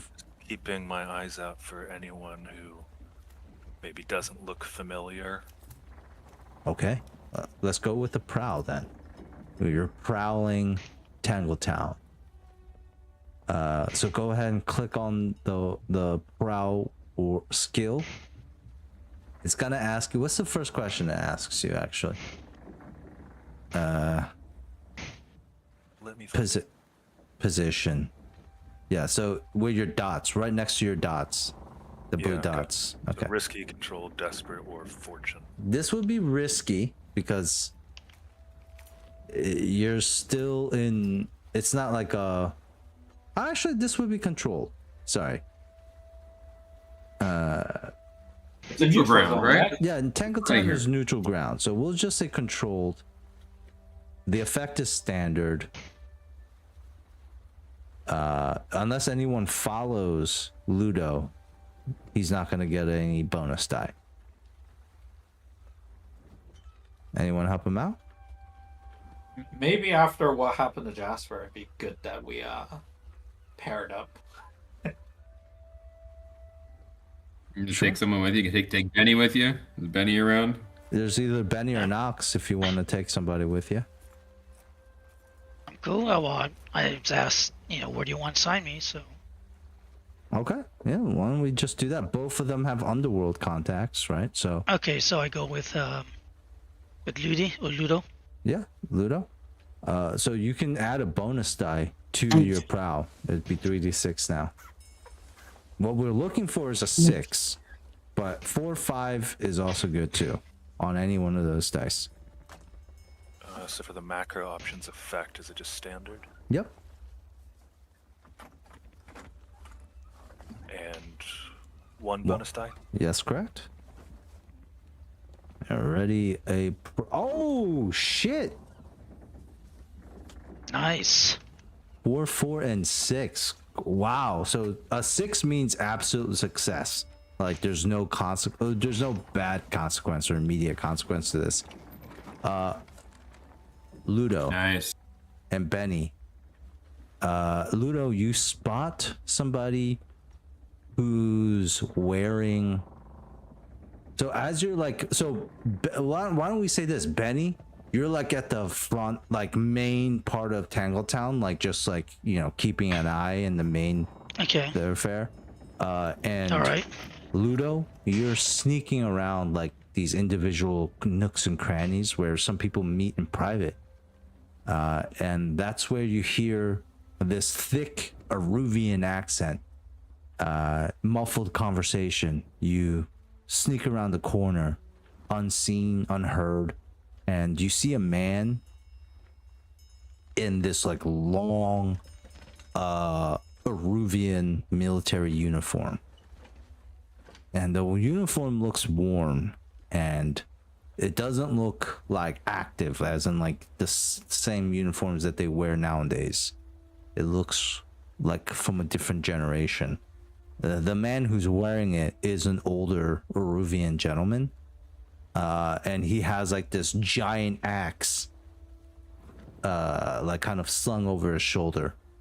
And you hear him, and he's saying, he's whispering. He's like, making plans. One of the people he's talking to looks like a criminal, like a thug.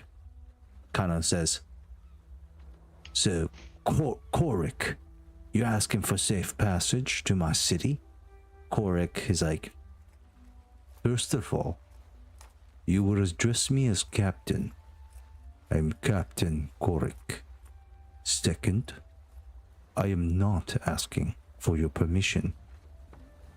Me and the Foghounds, we will be moving this package, and we will be on high alert. I have 4 riflemen with me, and we have decoys at the rail station and at the docks. No one would think that the package is moving through Tangletown." The other person's like, "I don't know if the boss is gonna like this if you're demanding thing." And you hear Captain Korik say, Listen. Going is what makes the move, is what makes Dustfall turn. I will give your boss enough coin. You will give me passage." And you hear the other person like, a figure from the shadows, you can't see Ludo, nods and says, you can't see them, but you hear like the acceptance in their voice, like, "Go on with the deal. We accept." And Ludo, you slink back after hearing this. You have successfully learned that the Foghounds and actually the Captain Korik is in Tangletown at the moment. And he seems to be expecting the package to arrive here at Tangletown.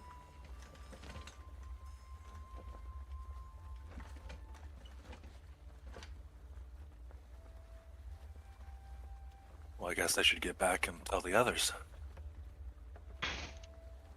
Yeah, you meet up back with Benny. And Hey, I see nothing so far. So clear on this end. yep. Find anything? Maybe actually, Benny, roll me a fortune check. If you roll a 1 or a 2, you're gonna run into Grace here, and then not in a great way. Okay, You're gonna be fortune. her new boyfriend, yeah. It's the Come on, captain. come on. Okay, it may take a while. I don't know why. That's okay. All right, we'll wait for it. But Ludo, you grab. Okay, Benny. there. It showed up 4. A 4? Okay. All right. Yes, so it's 4. Thankfully, Grace isn't slumming it here. Or at least I don't see her. At least you don't see her, so she's not like a immediate concern for you. Okay, so Ludo, Benny, Ludo, you tell Benny that you've gotten some info, and you guys head back to the manor with said info. That would be one more tick, but we successfully located your drop. So now you guys know that the package is coming through Tangletown.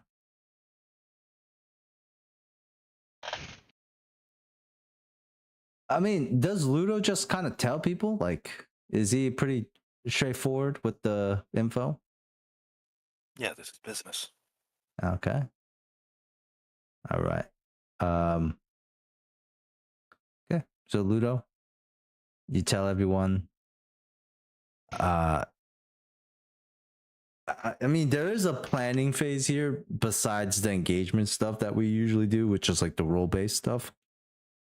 Which is, Ludo also does tell you guys that there is he's already told you guys like there's a like one rule, and there's no violence in Tangletown.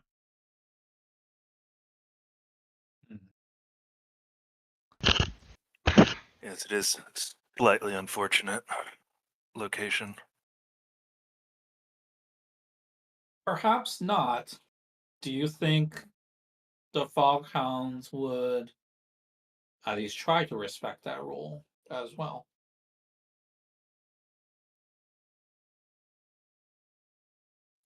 Not sure how familiar they are with the rules. They did mention they were going to have 4 riflemen with them. Well, if they shoot first, that draws attention to them. Damn, Taya, are you okay? Yeah, it's the voice thingy. Okay. Saying if they make the first move, that'll make them look bad, and anything else would be self-defense, right? Yeah. Yeah, or we can use that to our advantage if we can turn the rest of Tangletown against them. Where they have weapons, long guns, right? Yep. Okay. If they sew out in the open with the guns, sewing them, and no one knows this is supposed to be happening, so no one knows that they are guarding something, or at least it's not specified to be in that location, right? In Tingletown. I'm not sure who else is where. Yeah. Either way, we make trouble. There is a concept here that there is the smugglers have a destination. So Tangletown is the drop, but from Tangletown, it's going to go somewhere after. So that's probably where like the guard detail is going to be. It's going to be moving. Unless, of course, you guys decide to stop it at Tangletown, then that would probably just, negate the whole transport part. Why don't I bring up the engagement roll? So you guys all see on your screen? This is the 6 options that you guys can pick. The first score, transport was not available, but transport is now available as well. So you guys can pick any of these. I am going to say maybe we get rid of occult for this one. This is not necessarily like an occult mission. Not yet. Really our style. Yeah. Yeah. With the lurk, with we got ghost burglar over here. We might start being able to do that later, but right now we'll just say it's assault, deception, stealth, social, or transport. What would a transport one look like? What would a transport option look like? I don't even know what that would mean here. The transport would probably be this approach would probably be like you guys blow the cover, they just start like running for it. You know what I mean? Like they just start going for it, and you guys are chasing them. So like a car chase. Yeah. Or a boat chase. Yeah.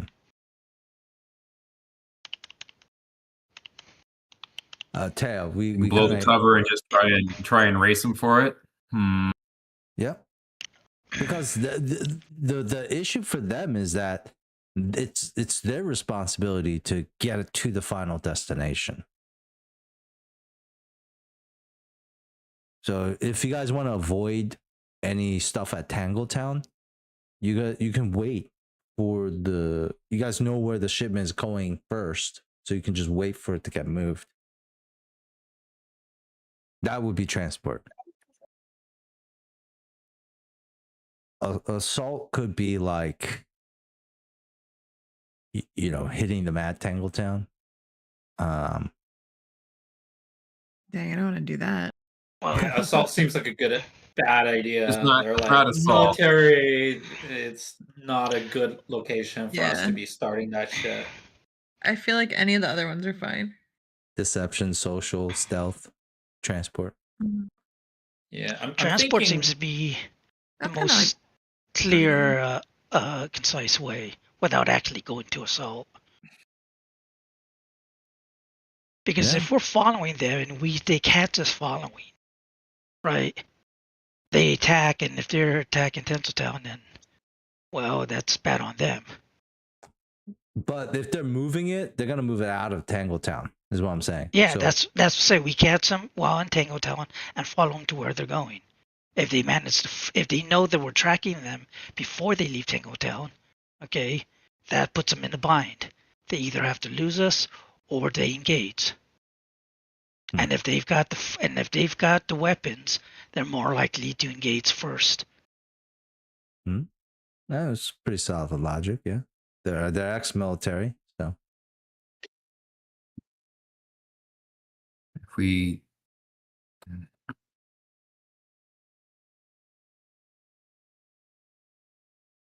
is there any good option for deception, just based on what we know? Because like they don't know that we know their plan, right? Like they think they've got like these decoys in other locations, and I and could I think Trojan so, horse too. them. Like, is there any way we can Wait, trick what'd you them say? to like hand it over? I could Trojan horse their boat. oh, Trojan horse. Yeah. Their boat. I'm trying to figure out how we Trojan horse their boat. You guys are riding on their boat? No. And I then would you like pop out. Oh, stuff a bunch of like, I don't know, whatever the relic is explosives or whatever. Yeah, not necessarily explosives, but yeah, a little surprise. Yeah, Hey, explosives always nice. If you find their mode of transport, you can sabotage them before. That's probably be like a stealth more than deception, like a sabotage. Yeah, that's true. It's not Okay, really so what is transport then. what's the actual goal of the mission? Retrieve Is the it to relic. Okay, it's to retrieve the relic. Do we know what the relic Set up is? like a fake checkpoint or something? I don't know. Fake checkpoint? Yeah. That's awesome. Or something like we like find a transport. We're like, yo, the boss says we're swapping decoys. We're actually gonna, switch it through the docks. Yeah.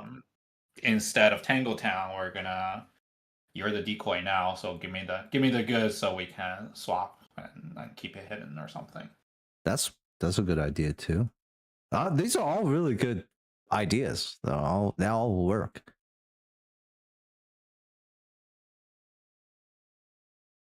But I think the biggest thing is like,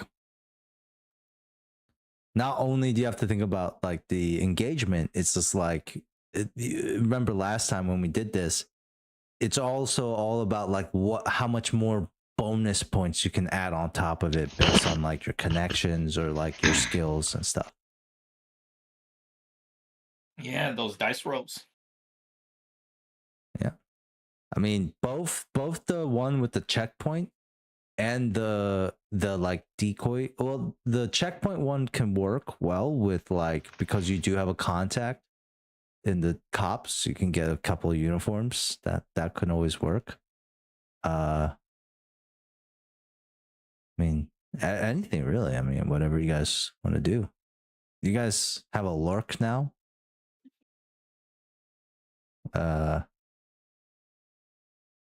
The idea of like putting stuff on their ship to incapacitate them while they're moving, that also is awesome. Offer some drug to Plumpia again.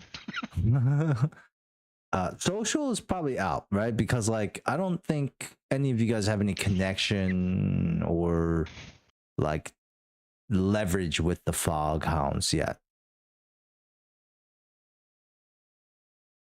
Lumpias worked once, they will work again. Make 500 Lumpia for everyone in Tangletown, just to like knock out everybody. That's gonna take up a spot though. That's gonna cost you guys money too, by the way. That's the food isn't cheap. Like, you know, that's a lot of ingredients. How much time do we have on the clock? The I don't know clock if we have time to cook. So the first clock is done. I have a second clock that I'm keeping track of like when this is gonna go down. Okay. But you guys are in risk of losing them. That will happen if we roll bad on the engagement.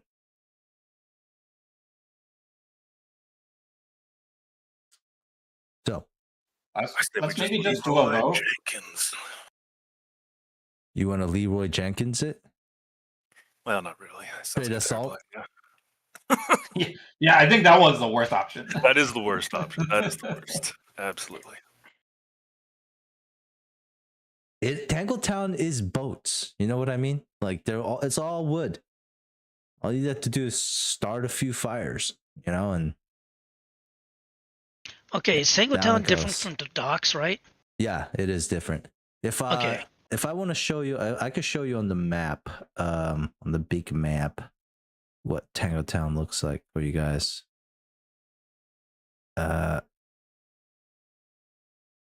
So this is Tangletown over here. It's in the middle of the canal here, the river. Oh, it's literally in the river. Mm-hmm. Oh, it's small. Yeah, it's a neighborhood. It's not a whole town. Deceiving. I mean, those aren't small ships, but yeah, they're Tangletown. But so you know, like you also don't know if they're, and we can Italian job this where it's like going through the river and you guys are like boating it. It could be a boat chase, it could be a car chase, it could be. Do we know? We decide on trying to ambush them en route. What's the plan we're going to go with? I missed it. I think they're thinking right now is deception or transport or stealth. That's what we narrowed it down to, those three. Okay, yeah. Deception can be anything, like the checkpoint, like Hannah mentioned, the decoy, like you guys just pretending like you're part of the crew and trying to take it underneath their nose. I'm an Aruvian soldier. I could play decoy. I wouldn't be very convincing. I could also show up drunk and, you know. Yeah, I mean, you're literally True, you are a Aruvian. I'm also a Aruvian, but I'm a mess. Not a soldier. Yeah, you're not. You're not a soldier, but I'm a soldier. I could play decoy. I'm a matronly hag. Yeah, like they're gonna like, who the hell are you? Like, you're not. What? Why are you here? You can be the boss's wife. You can be like, I'm captain's wife. The wife's a druggie. He's the Been captain's in like, supply. they're all like, dude, the captain's gay. So what are you talking about? You're like, what? You're like, that's right. I'm his beard. I'm the captain's beard. Yeah. Not a very good one, but one nonetheless. Okay, so Tinseltown. Let me see. Tango Town. Why do you say Tinseltown? Isn't that from He's Kingdom been Hearts? saying Tinseltown. It's funny. Yeah. Wait, is that from Kingdom Hearts? Yeah. I think. Old name for Hollywood. Yeah, it's. Yeah. It's in Kingdom Hearts, but I think Kingdom Hearts also got it from like some Christmas thing too. Well, we know it's the drop-off's gonna be in Tango Town, so that means someone's have to come in by boat, and then they'd have to leave by boat, or by or water, right? Yeah. Mm-hmm. Yep. Is there any way, if we're gonna use like the transport, is there any way we can see which vehicles are coming in? And see which ones are coming out. Presumably, yeah. How this works though is that once we make the engagement roll, that's going to determine like if you do really well, like you know how you did the first roll. Okay. If you guys do really well like you did last time, then we don't have to go, like it's not, you guys aren't behind, right? Like you can stay on top of it and it makes the score much easier. But if let's say you guys rolled bad or poorly on the engagement roll, then they've like escaped you and you're now chasing them. You know, like the stakes get much higher when depending on the roll. Well, what we need to figure out is what makes the most sense for you guys. Like, how formidable are you guys when it comes to like possibly having to chase somebody down on the boat or on land or wherever? Versus like, if we do a boat chase, what kind of skill checks are we gonna need? ooh, that's a really good question. I don't think there's anything too vehicle based, right, on your skill sheet. Not from I could tell. Yeah, that's why I'm trying to figure out like what type of roles are we gonna be Tinker, good at? maybe. No, finesse is the driving finesse skill. works. So Finesse. finesse is probably going to be the driving skill, but you know, Tinker can always come in to play where you guys steal a boat and modify it to make it to soup it up, or develop something that could slow them down. Any of these things, you know, we can, as if we're creative enough, any of these work. Okay. Try and catch them. We want to try and catch them en route. We want to try and infiltrate them before they get the thing out and steal it. What do we think makes sense? Like, where are we going to try and take the thing? So we're trying to steal the thing, right? Yeah. I feel like en route might be better. What do we know what this relic is again? No clue. This Jeez. is going to be a running theme for the entire campaign. You guys it's going to be some. It's shiny. Amorphous. Well, if we knew what at least the dimensions are, we could probably figure out how they're going to be, you know, transporting. If it's as small as a bread box, okay, hell, they could probably just have some strong swimmers, you know, and have it in a backpack or something and cross the water that way. If it's as big as, let's say, you know, like a chair or something, then you can actually have to have a vehicle to move that stuff.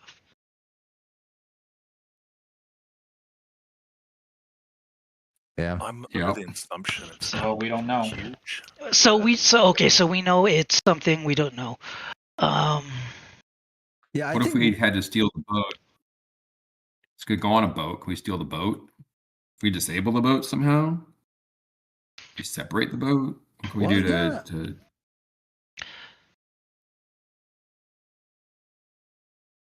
There's probably going to have to be somebody in Tangletown to flag. Like, this is the right people that you should target.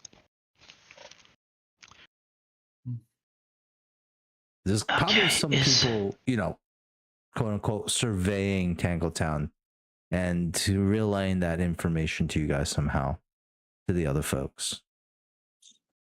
Probably. Yeah, I can play decoy and try and sneak in with them. I'm not very good at that, and I have a head injury.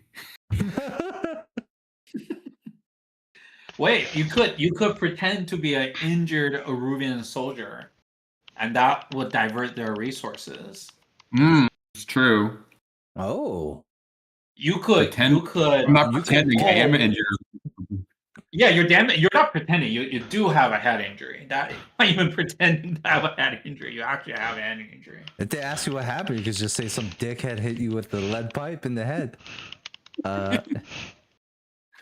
This wouldn't be lying. But I could use that as an occasion to distract them and figure out where they're going. Maybe I could get them to try and we can do get help or whatever. Maybe even misdirect them. You could say like, "Yo, I was supposed to be on guard duty for the relic, and then we got ambushed, and then send people that way." And I don't know, or find out. Okay. I can try and distract them, and I can use that to tell them where I think can warn them that guys are coming from the wrong direction to divert them to where we want them to go. Hey Teo, we can hear the the sounds. Yep. I would like to say though, a military group like this, even though they're disgraced, they probably keep a tight crew. Like they're not gonna just see. They're not gonna be like, oh, you're the new guy. Come on in, you know, like he's probably. No, I don't expect to be the new guy. He probably has to be like a sympathy or get their sympathy, and then, you know, because he's like a fellow soldier, etc., etc. Yeah, I don't know if I can get in, but I could maybe use that to get in and get some info about where they're going. Yeah, and then use the Ravens or something to communicate to you about their route or something. You know, maybe I can get them to at least like, you know, drag me along enough of the route to be able to figure out where they're going.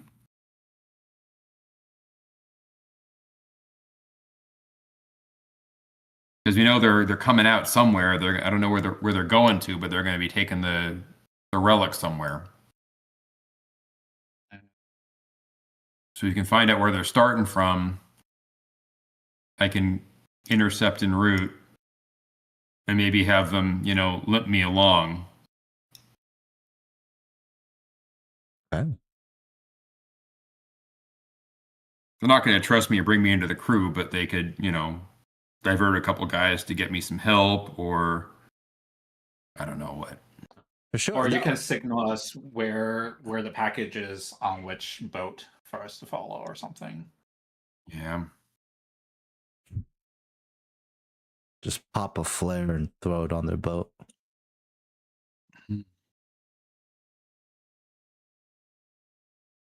Okay. How about is there something we can do to sabotage the boat? Is there something I can sneak onto the boat if I can get near it? Yeah, that would probably be more devices that you could. A stealth option. That would be stealth.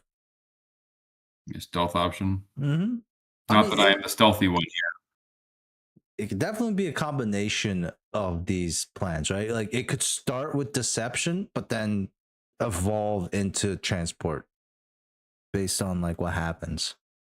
I think that's kind of where we're going with it. We need to use some deception to figure out, what to set us up well for the transport parks. We need to intercept it en route. Okay. We need to find the package. We need to control where the package is going. Interesting. Okay. Why don't we say this? The plan B is going to be transport no matter what. Right? So like you can do plan A is also transport, which that would mean like you guys are trying to hit it before it comes to Tangletown. And if that doesn't work, then you hit it trying to come out. or you do like deception transport, where plan A is deception, try to get it from them at Tangletown, or just deceive them so that transport's easier. What do you guys want to do? Let's get like a quick vote in. So plan A option, is it gonna be, is it, I'll what are vote the for choices? the deception first option. Like try Yeah. to either intercept it at Tangletown, and then if that doesn't work, we'll have to go on a boat chase when it leaves Tangletown. Yeah, that So we're gonna sounds try good. and intercept it. Yeah, let's that do sounds that. good. Okay. Well, why don't we do this then? Before we end for the night, the next part, once you guys pick it, so let's say plan A, deception. What you guys are doing is you're going to trick them or manipulate them to maybe trying to get the package or make the transport section of the engagement easier for you to do. I do want to say though, at any point to transport, unless you sabotage their vehicle or something like that, they're gonna have soldiers. Like soldiers are involved in the transport of this. So if we do get to plan B, that does increase the danger risk a little bit. Well, it's gonna increase the danger risk for you guys. But hey, no guts, no glory. All right. So the next part of this is an engagement role for you, Lewis, and for everyone who, because we only done one of these so far. The engagement roll is a single fortune roll, 1d6. It's just luck. Okay. And then we modify that with advantages and disadvantages. At the moment, unfortunately, you guys are at disadvantage. So I'm actually going to have to give you a minus 2d6 because the Foghounds are a tier 2 faction, and you guys are still a tier 0 crew. So your crew is going up against a faction that's actually even more organized and dangerous than the Deathland Scavengers and the Cinders. The gang that you guys took out before, these guys are much more dangerous. So that's going to be, so you guys are at negative 1d6 right now. As you know, 0d6 means that you roll the dice twice and you take the lowest one. I guess negative 1d6 doesn't exist. So we're just going to say it's at 0d6 right now. The questions is this operation bold or daring? Or is this operation complex? Yes. Which Yes. Yes to what? Both. Yes to both. Okay. Well then that they canceled each other out. Do you guys are you guys taking any is there any weakness to the target, or is there a strength to the target? I mean, I feel like because of what Ludo did, it exposed them to a level where you guys do have an advantage over them, because like they went through a lot of trouble. And they don't know that we know, right? Yeah. They're not prepared for us. They did go through a lot of trouble to have all these decoys, and you guys kind of just bypassed that. So that's 1d6. So we're back at the 1. Friends, contacts, enemies, rivals, any other elements that you guys want to consider here? You know, we don't have, as part of plan B here, we could also alert Anise and the others that the thing isn't transporting where it is, as like a plan C. Can they get people in place in time? Because they're presumably looking for it too. They enlisted us to get some additional engineers. Of course. And we'll reserve plan C, which is going to be, if you want to ask for help, that'll be social. And then we'll do a separate engagement role for each plan. So right now it's for Plan A, which is either deception or stealth. We're talking about like what happens in Tangletown. If everything goes well in Plan A, you guys might even steal the relic underneath their noses at Tangletown and escape. It's possible. It could, and then it could lead to, like, depending on how that goes and how well you guys escape, it could actually be a reverse transport where you're running and they're chasing you. It could very possibly could go that way. Well, also remember, once we're off Tangletown, violence is allowed. Yeah. One of them has bring. I'm hearing here. So once we have it, we can hang in Tangletown. They can't touch us. Well, they're not supposed they to. can. Well, they could, but it's it's how much trouble are they willing to risk? Just all staring at each other in Tangletown, like, all right, give me back the item. No. Like, you guys, that's a stalemate. What are you guys gonna do? But we're just gonna kill you when you come out of Tangletown. It's like, okay. Well, then we're not gonna go out. We're not gonna go out. We're gonna live here for the rest of our fucking life. Live in Tangletown for the rest of the John Wick shit. Yeah. I just live here now. Hello. This is one of those hotels. But we all know what happens in those hotels. The rules get broken sometimes. It does happen. That's how you get another sequel. Yep. Yeah. So I'm only seeing a D6 so far for Plan A. Is there any other? Well, actually, there is one thing, because Ludo, because you got the drop on them, but also you have an Aruvian ex-military dude. That's gonna help with the deception, especially Jasper, if you're going to be involved in the actual deception part, which it seems like you are. The second part has a Aruvian soldier with a head injury, so I think I can pull that one off. So that's another plus 1d6 for you guys. So you got 2d6. I can't think of any other disadvantages to apply to you. I am all out of advantages to apply to you guys, though. I'm trying to think if any of our friends could somehow be leveraged for advantage, but I don't think we actually. It's like risky, right? Like if we get the blue coats involved, but then we don't want to turn over the relic to the blue coats either. No cops for this. Absolutely no cops for this. Definitely I don't think cops. so. Yeah, of course. There's no cops ever. Yeah. And I can't think of a direct way where something Nox can make, alchemically would help here. Besides of like fog or something. Smoke bombs, yeah. Smoke bombs. In case you need to make an quick escape. Definitely. Smoke bombs? Ridiculous. Yeah. Yeah, fucking into it, man. Get some smoke, have them ready at least. You need to have some smoke bombs ready for this. Yeah. Or I could imbue paper or something. I don't know. With poison. Can you tinker make something that we can use on the booby trap their boats or something? Yeah, totally. What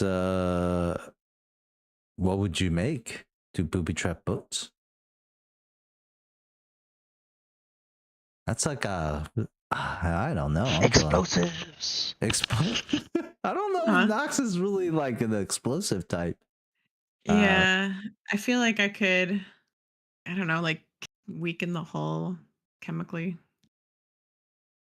You did get the squid ink, which is a corrosive. Pretty powerful. Some sort of wood eating thing. I don't know. Wood eating termites. Just fast acting termites. How do these boats move? We could just set it all on fire, right? Maybe Greek fire. That's alchemical. Greek fire is just napalm. Yeah, that still works on taking it. I could it works on wooden boats. It works for taking out boats. With historically speaking, that was with a device that they might use, like a lantern. Like when it gets turned on, it could just fuck them up. A lantern that just gets turned on and fucks people up. Yeah. What is that? Is that just a bomb? I mean, What do you mean? I don't know. I put venom in it. Venom in the lantern? Hallucinogen. I don't know. Something. Oh, yeah, you could do it. Yeah, Look, make 'em crazy. anything boat ride. you would think of. I mean,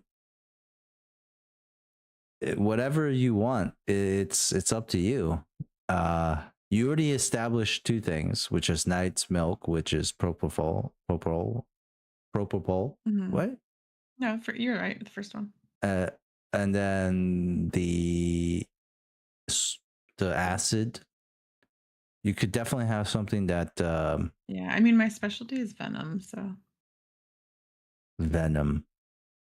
That sounds like Nox is a little bit more up close and personal, right? Than it is like somebody like who, yeah, tinkers with like arson or explosives. She's not really an arsonist or anything. Or like spiking like biological chemistries type of stuff. Mhm. Like poisoning people, not blowing things up. Yeah, poisoner, more like so. You're also from Maruvia as well. Mhm. So there's always like, you can make them like some sort of tiki masala that they can't refuse, or maybe that's too cliche. Tiki? Yeah, maybe. Well, maybe yeah, more like, what's their favorite drinks there? You know, what's their favorite drink? Eat to drink. We're just gonna have like a food of the week. Every job we take, every score, we're like, oh, this time is sushi, and next time it's pizza. No, I It's want to like effective. dose some sort of prop on board because, well, I guess are we trying to get it before they get on the boat or after? Before, but we want to have a backup Yeah. plan in case they get in the boat. Well, then just fuck up their boat, I'd say. Or we can just lie to them and be like, hey, there's a storm coming, your boat had to be moved or something. I don't know. Boat police. Yeah. Coast Guard. Coast Guard's here, guys. Okay. Well, I mean, I can't really think of anything off of the top of my head, at least, where like it's going to give you guys an advantage in deception. Like, so the plan A is deception. You guys are trying to fool them somehow, either to set up a better plan B, which is transport, or maybe just steal the relic right under their nose. Just plan A. Like, that's the best case scenario for you guys. Steal it in Tangletown and get away unnoticed, right? So anything that can help with that piece of the pie, Knox. And it doesn't. You don't always have to have an answer to. It could just be like, you know what? No.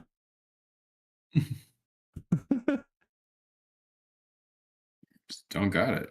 Yeah, don't got it, man. It's just a lot of people in Tangletown, you know, and like you're gonna be trying to poisoning conceal myself a little bit too. Can't just have Knight's Milk or Knight's Milk Junior everywhere. Also, you have to think about keeping it on hold. Think about it. If you keep using Knight's Milk too, that's going to. I know. I need my reagents. Well, your reagents too, your ingredients, yes, but also every time you use it now, you're gonna have to somehow point it back to Ulf Ironborn, like right? Because like that's the foundation right now. Like that's what everyone believes. But if it keeps popping up in other scenarios, that starts to break down a little bit. Is not Ulf? It's not. Ulf is like, he's like, I've been telling you, motherfuckers. It's not me. Ulf is pissed. Someone's ruining my life. Anyways, so anything for the deception part, plan A. And it doesn't have to be always a negative against the enemy. It could always be something to boost or support an ally too in what they're doing. Some sort of tincture that they drink that helps them with stuff. Take medicine. You I mean- do really good like makeup and prosthetics and just make Jasper look like Captain Cork.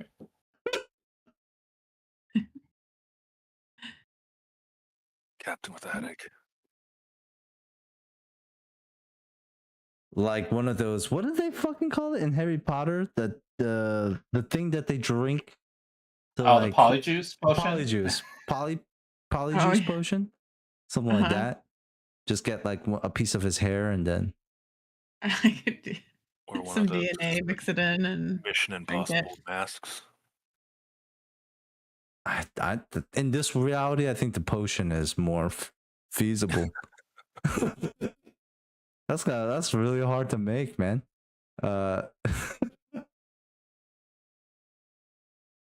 Unless you take his actual face, it's possible. Take his face off. Steal his face. Face off. Switch faces. Isn't that a John Travolta thing? Yeah, with Jasper and the captain could switch faces and then face off.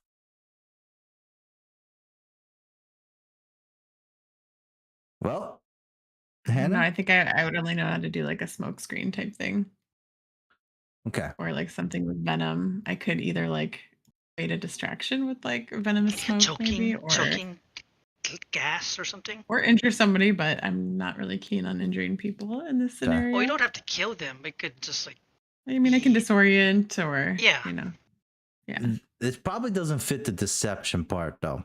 So Yeah. we could always use that as like a plan B thing. When they if we get to plan B. All right. So what I'm getting is we got 2d6 for plan A. Okay. That's deception. Yep. That is so can you guys really quickly, well, once we make the roll, it's going to be much more clear on what actually is happening. So who wants to, you know what, Luz? This is your first time. Why don't you make the engagement roll here? It's 2d6. It's 2 fortune dice, pretty much. What you want is a 6. What you really would like is 2 6s. That would be hands down the best roll ever. So just Just get us something that's positive at least. Give me a positive roll. But we want at least a 4 on one of those rolls. All right, here goes nothing.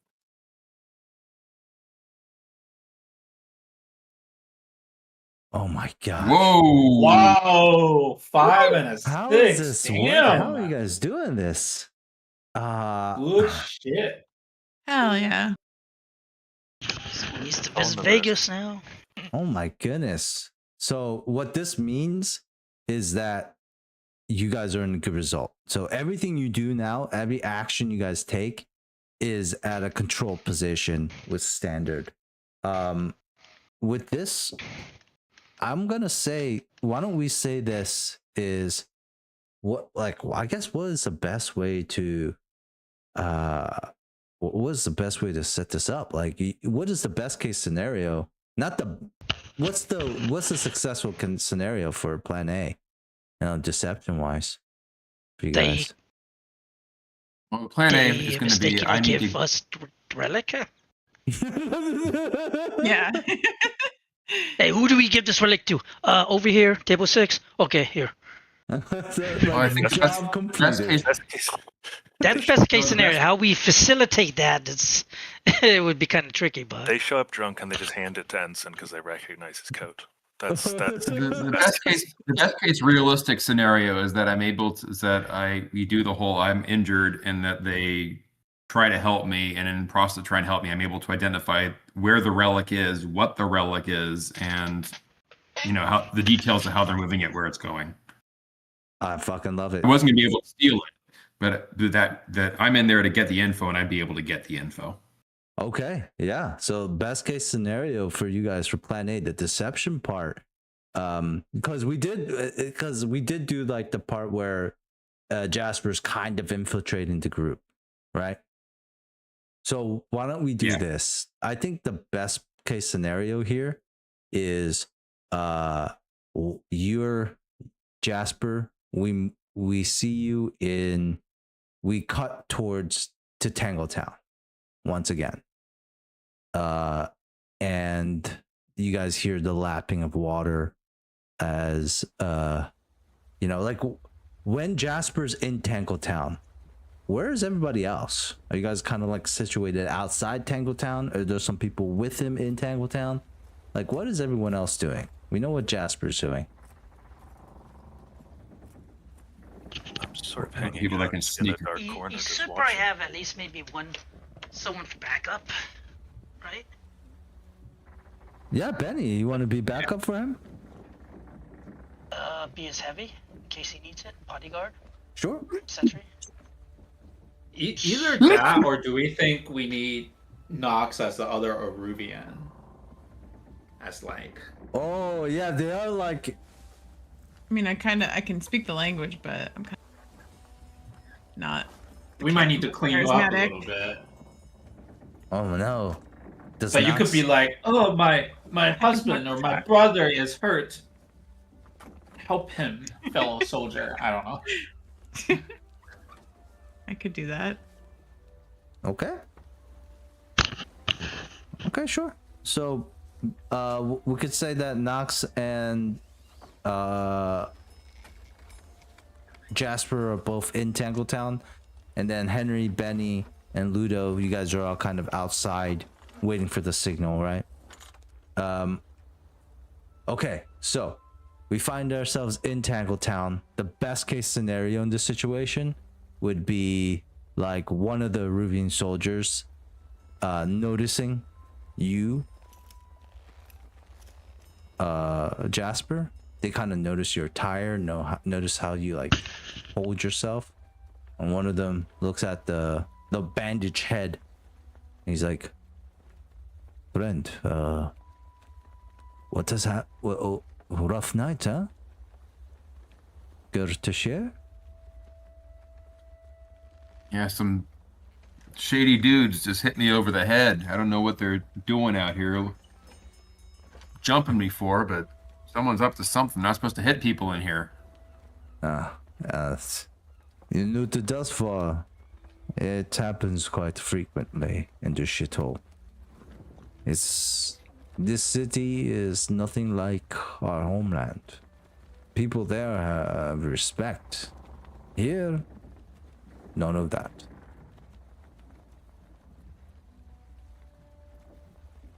Absolutely. What battalion are you from?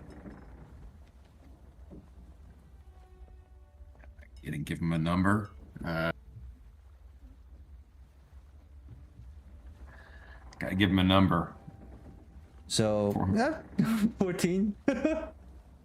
14, yeah. 14th Regiment of the Inaruvian Army. Yeah. He's like, oh, 14th Regiment.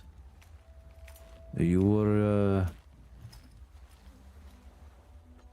like, he kind of scrunches up for a second.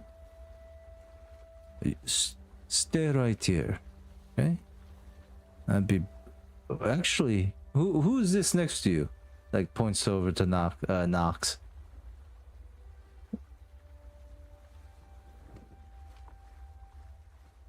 And he says, hello, sister, in Aruvian. And I'll say hello, and I'll extend a hand. This is like how American-born Asians or like say like talk in their language. Like me, I can't speak. Anyway, so yeah, he looks at you and is like, okay, well, I will be right back. His family. She's family. Nods. He comes back with a giant older man who has seen quite a life, especially in the military. And this older Ruvian gentleman carrying this like big broad axe over his shoulder walks in. He's like, hello, my men have told me that you are a Eruvian military. That I am. And some asshole just jumped me. That's a shame. You know, that wouldn't happen if you had people looking behind your back for you. It is true. It is true. But I just got here. I haven't have that yet. He looks at your pistols. And you have such a pretty sister, wife?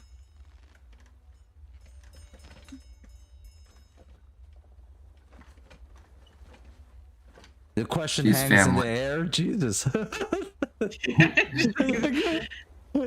She's family. I brought her with me. Yes. You should be able to I'll answer tell him. pretty quickly. Wife or sister? Sister wife, actually. It's both. That's what we do. We do in the homeland, yeah. Aunt Sister cousin. wife. It's my aunt cousin. So. Odd cousin. Yeah. So he looks sister or family. You just say family, and he nods. You know, I see those pistols on your side. Are you a good shot? My head isn't ringing it, I am. Yes. The Well, best. well, look, I don't want to you know, get ahead of myself, but you seem down on your luck, friend. And is Raja with you? Raja's not with me. Okay. Not on this. That would change up a little bit of this. But yeah, so Raja's not with you. He's either at your home or with others. Yeah. He's on the boat. Non-stop growling at Henry. Making him uncomfortable as fuck. Damn, bro, I don't like your dog, man. I don't like your dog, man. He's growling at me. Anyways, so yeah, Captain Korik looks at you and says, I heard that you were part of the 14th Regiment. That I was. So, Jasper, when he says the 14th Regiment, when you say the 14th Regiment, you remember soldiers, but not just soldiers. Hollows is what you guys call them. Empties, hollows, corpses stripped of their spirits, reanimated as pretty much biological machines meant for one thing: for fighting. The folks that you're fighting against employ these hollows, and some of them are soldiers that you fought alongside with. Not only do they use the corpses of their own fallen, but they also use the corpses of their enemies. And it kind of like cuts to like the like the battlefield, people screaming as these corpses are like lunging towards you guys. You see a couple people bayoneting them off, gunshots going off, rifles, and in that, like, it comes back to Captain Korik. Were you on the ridge? And I was on the ridge, and we lost a lot of good people on the ridge. 14th Regiment. I've heard that many of them were slaughtered. How is it that you are standing here in front of me? Very bad luck. He looks I wish pretty I would have sorry. gone down with everybody else. A lot of days I wish I died on the ridge with everybody else. He looks at you, pretty sorrowful. Puts a hand on your shoulder. I was there. I was part of the unit. Me and my squad. Me and my company were the ones holding the line after the 14th Regiment went down. 70% casualty rate. It was a massacre. The fact that you have gotten out alive, that means you are one sad, lucky son of a bitch. I am surprised to ever meet somebody from the 14th Regiment. Surprising to meet someone that was also there so far from home. Me and the Ruvian military and the government, we do not see eye to eye on a lot of things, you know. I don't do this often, and we are a pretty tight crew. But I cannot just stand here and see two of my brothers and sisters from my homeland be alone in such a desolate and shitty place. Please, I offer you a hand of help, of support. Do you want to take it? I could maybe even use your help. What is your name? Oh, my name is Jasper. I give him my real name. Jasper. Kinda roll me a fortune dice. If you get a 1 or 2, this is not gonna go well. No, he recognizes me. Mm-hmm.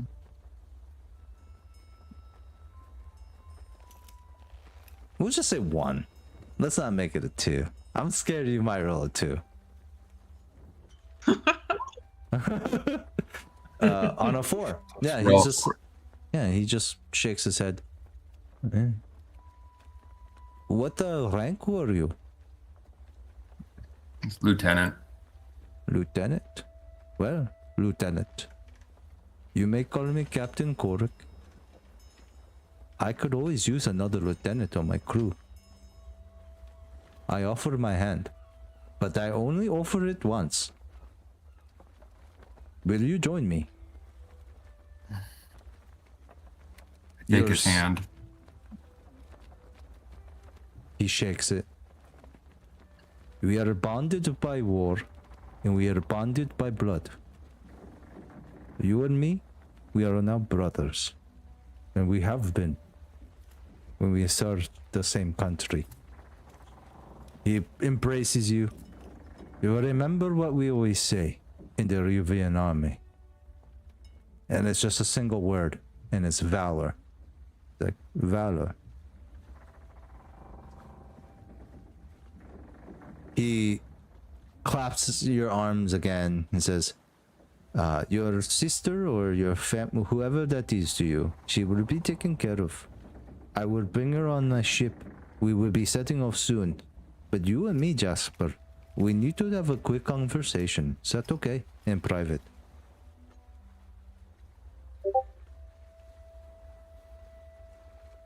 Huh.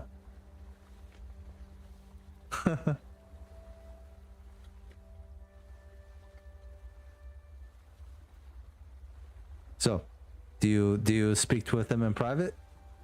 I'll speak with him in private. Okay.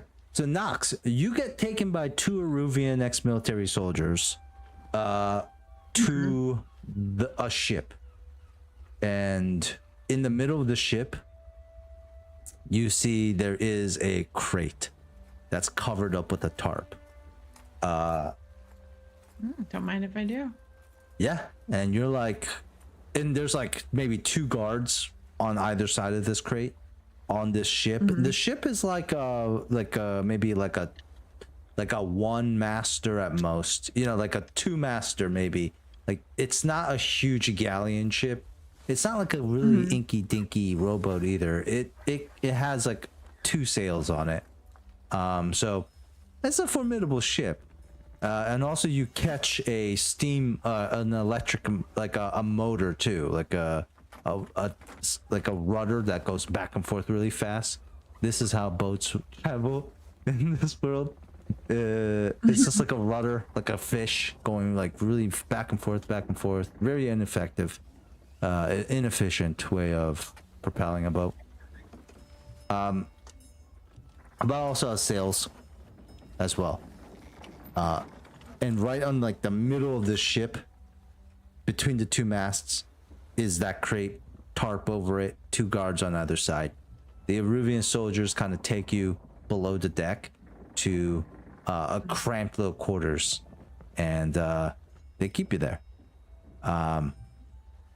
Like locked in, or? Roll me a fortune dice. On 4, 5, or 6, they lock you in. On a 1, or 2, or 3, they do not. The good news is they didn't pat you down.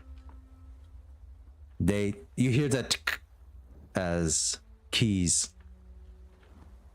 lock the door, lock you in. Are you guys sure you need to lock me in? I'm with that lieutenant. I don't think he'd appreciate that. Your words echo into the empty cabinet. No. Like they're already gone. So I fold my arms and look around. That's where we're gonna start with when we pick it up next time, Nox. Jasper, the Captain Korik, he's walking along like the edge of the like Tangletown, but the edge where you guys are outside, fresh air, see the city beyond you. And this guy puts an arm around your shoulder and says, Lieutenant, there is only one thing that you have to know about what we do. We do everything to support our families that were exiled from Aruvia because of our own failures. The only reason why I'm still not in the military is because, well, they let us down, not the other way. And I think you understand that pain. That is why you're here, are you not? So far away from home.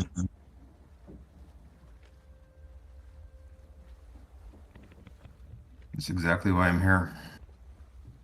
That is what I thought. Trying to get away from that life. We are too. Trying to forget that life. That is why I'm offering you a job. This is going to be a good, comfortable job for you. Have you ever heard of the Foghounds?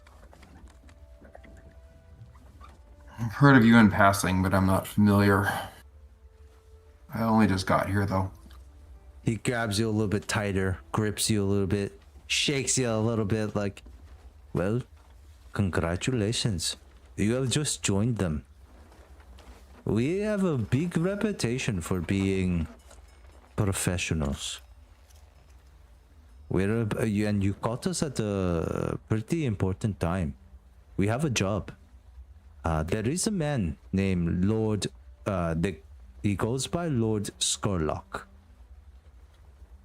The destination is the night market. One of his contacts is waiting for him there. We're going to take this boat. We're going to we have the cargo on the boat. He points over to one of the boats that's docked in Tangletown, and you can see it. There's like lights on the deck that's lighting up the deck at the nighttime. And he points there, and you can see far away. It's far, but you can see a small crate in the middle of the boat. 2 guards on it. You also see Nox getting taken down below deck as he points to it. That is our ship. We're going to take that, go down the river to the night market directly, and then deliver it, get paid.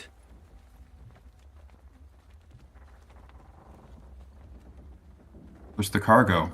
We moving? I don't know. I mean, it's apparently it's something very powerful. I tried to take a look, and whatever it is bundled up in a lot of bandages or paper or cloth, whatever it is. It almost looks like a big mummy, but it's like more bulbous. No, it's not like in the shape of a human being, no. Like a light bulb. Sometimes it's better to not know, eh? Well, I wanted to know, but I opened it up, I saw it, and I said I'd better not think to unwrap this thing. It's probably not the best, but it is in the shape of a light bulb, which is I don't know if we have light bulbs in this world.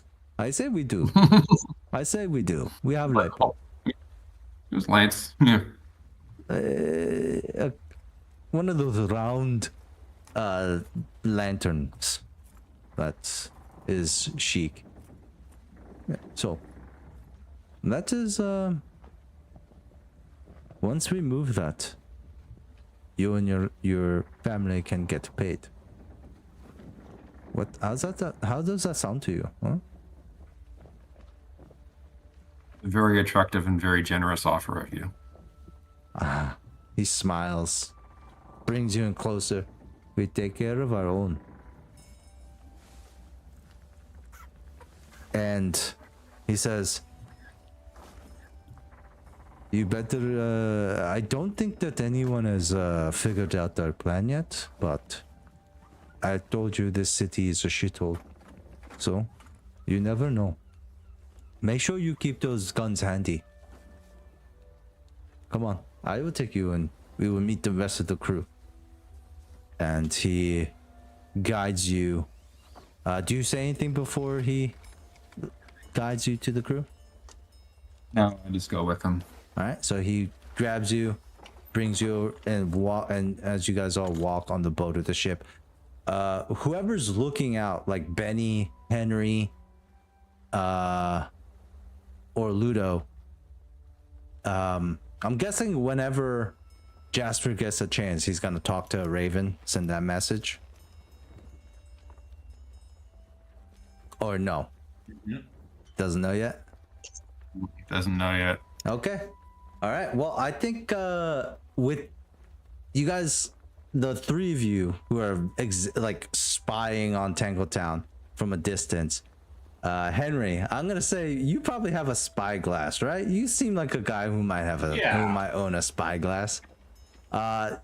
You're like the last scene for the night is going to be like Henry. You like put this like retract the spyglass back in after seeing the successful deception.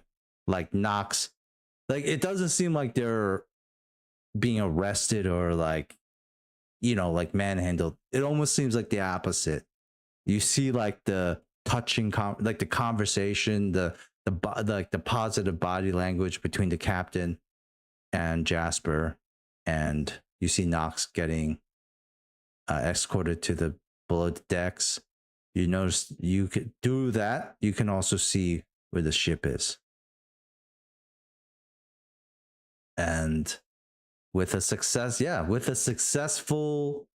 deception plan A pulled off without a hitch, we will probably, I guess, move into plan B next session, and see how this resolves.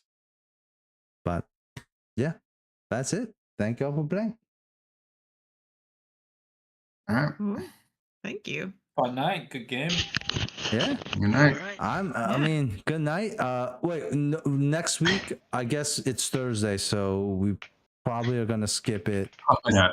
And Yeah, it's Thanksgiving. yeah, it's Thanksgiving.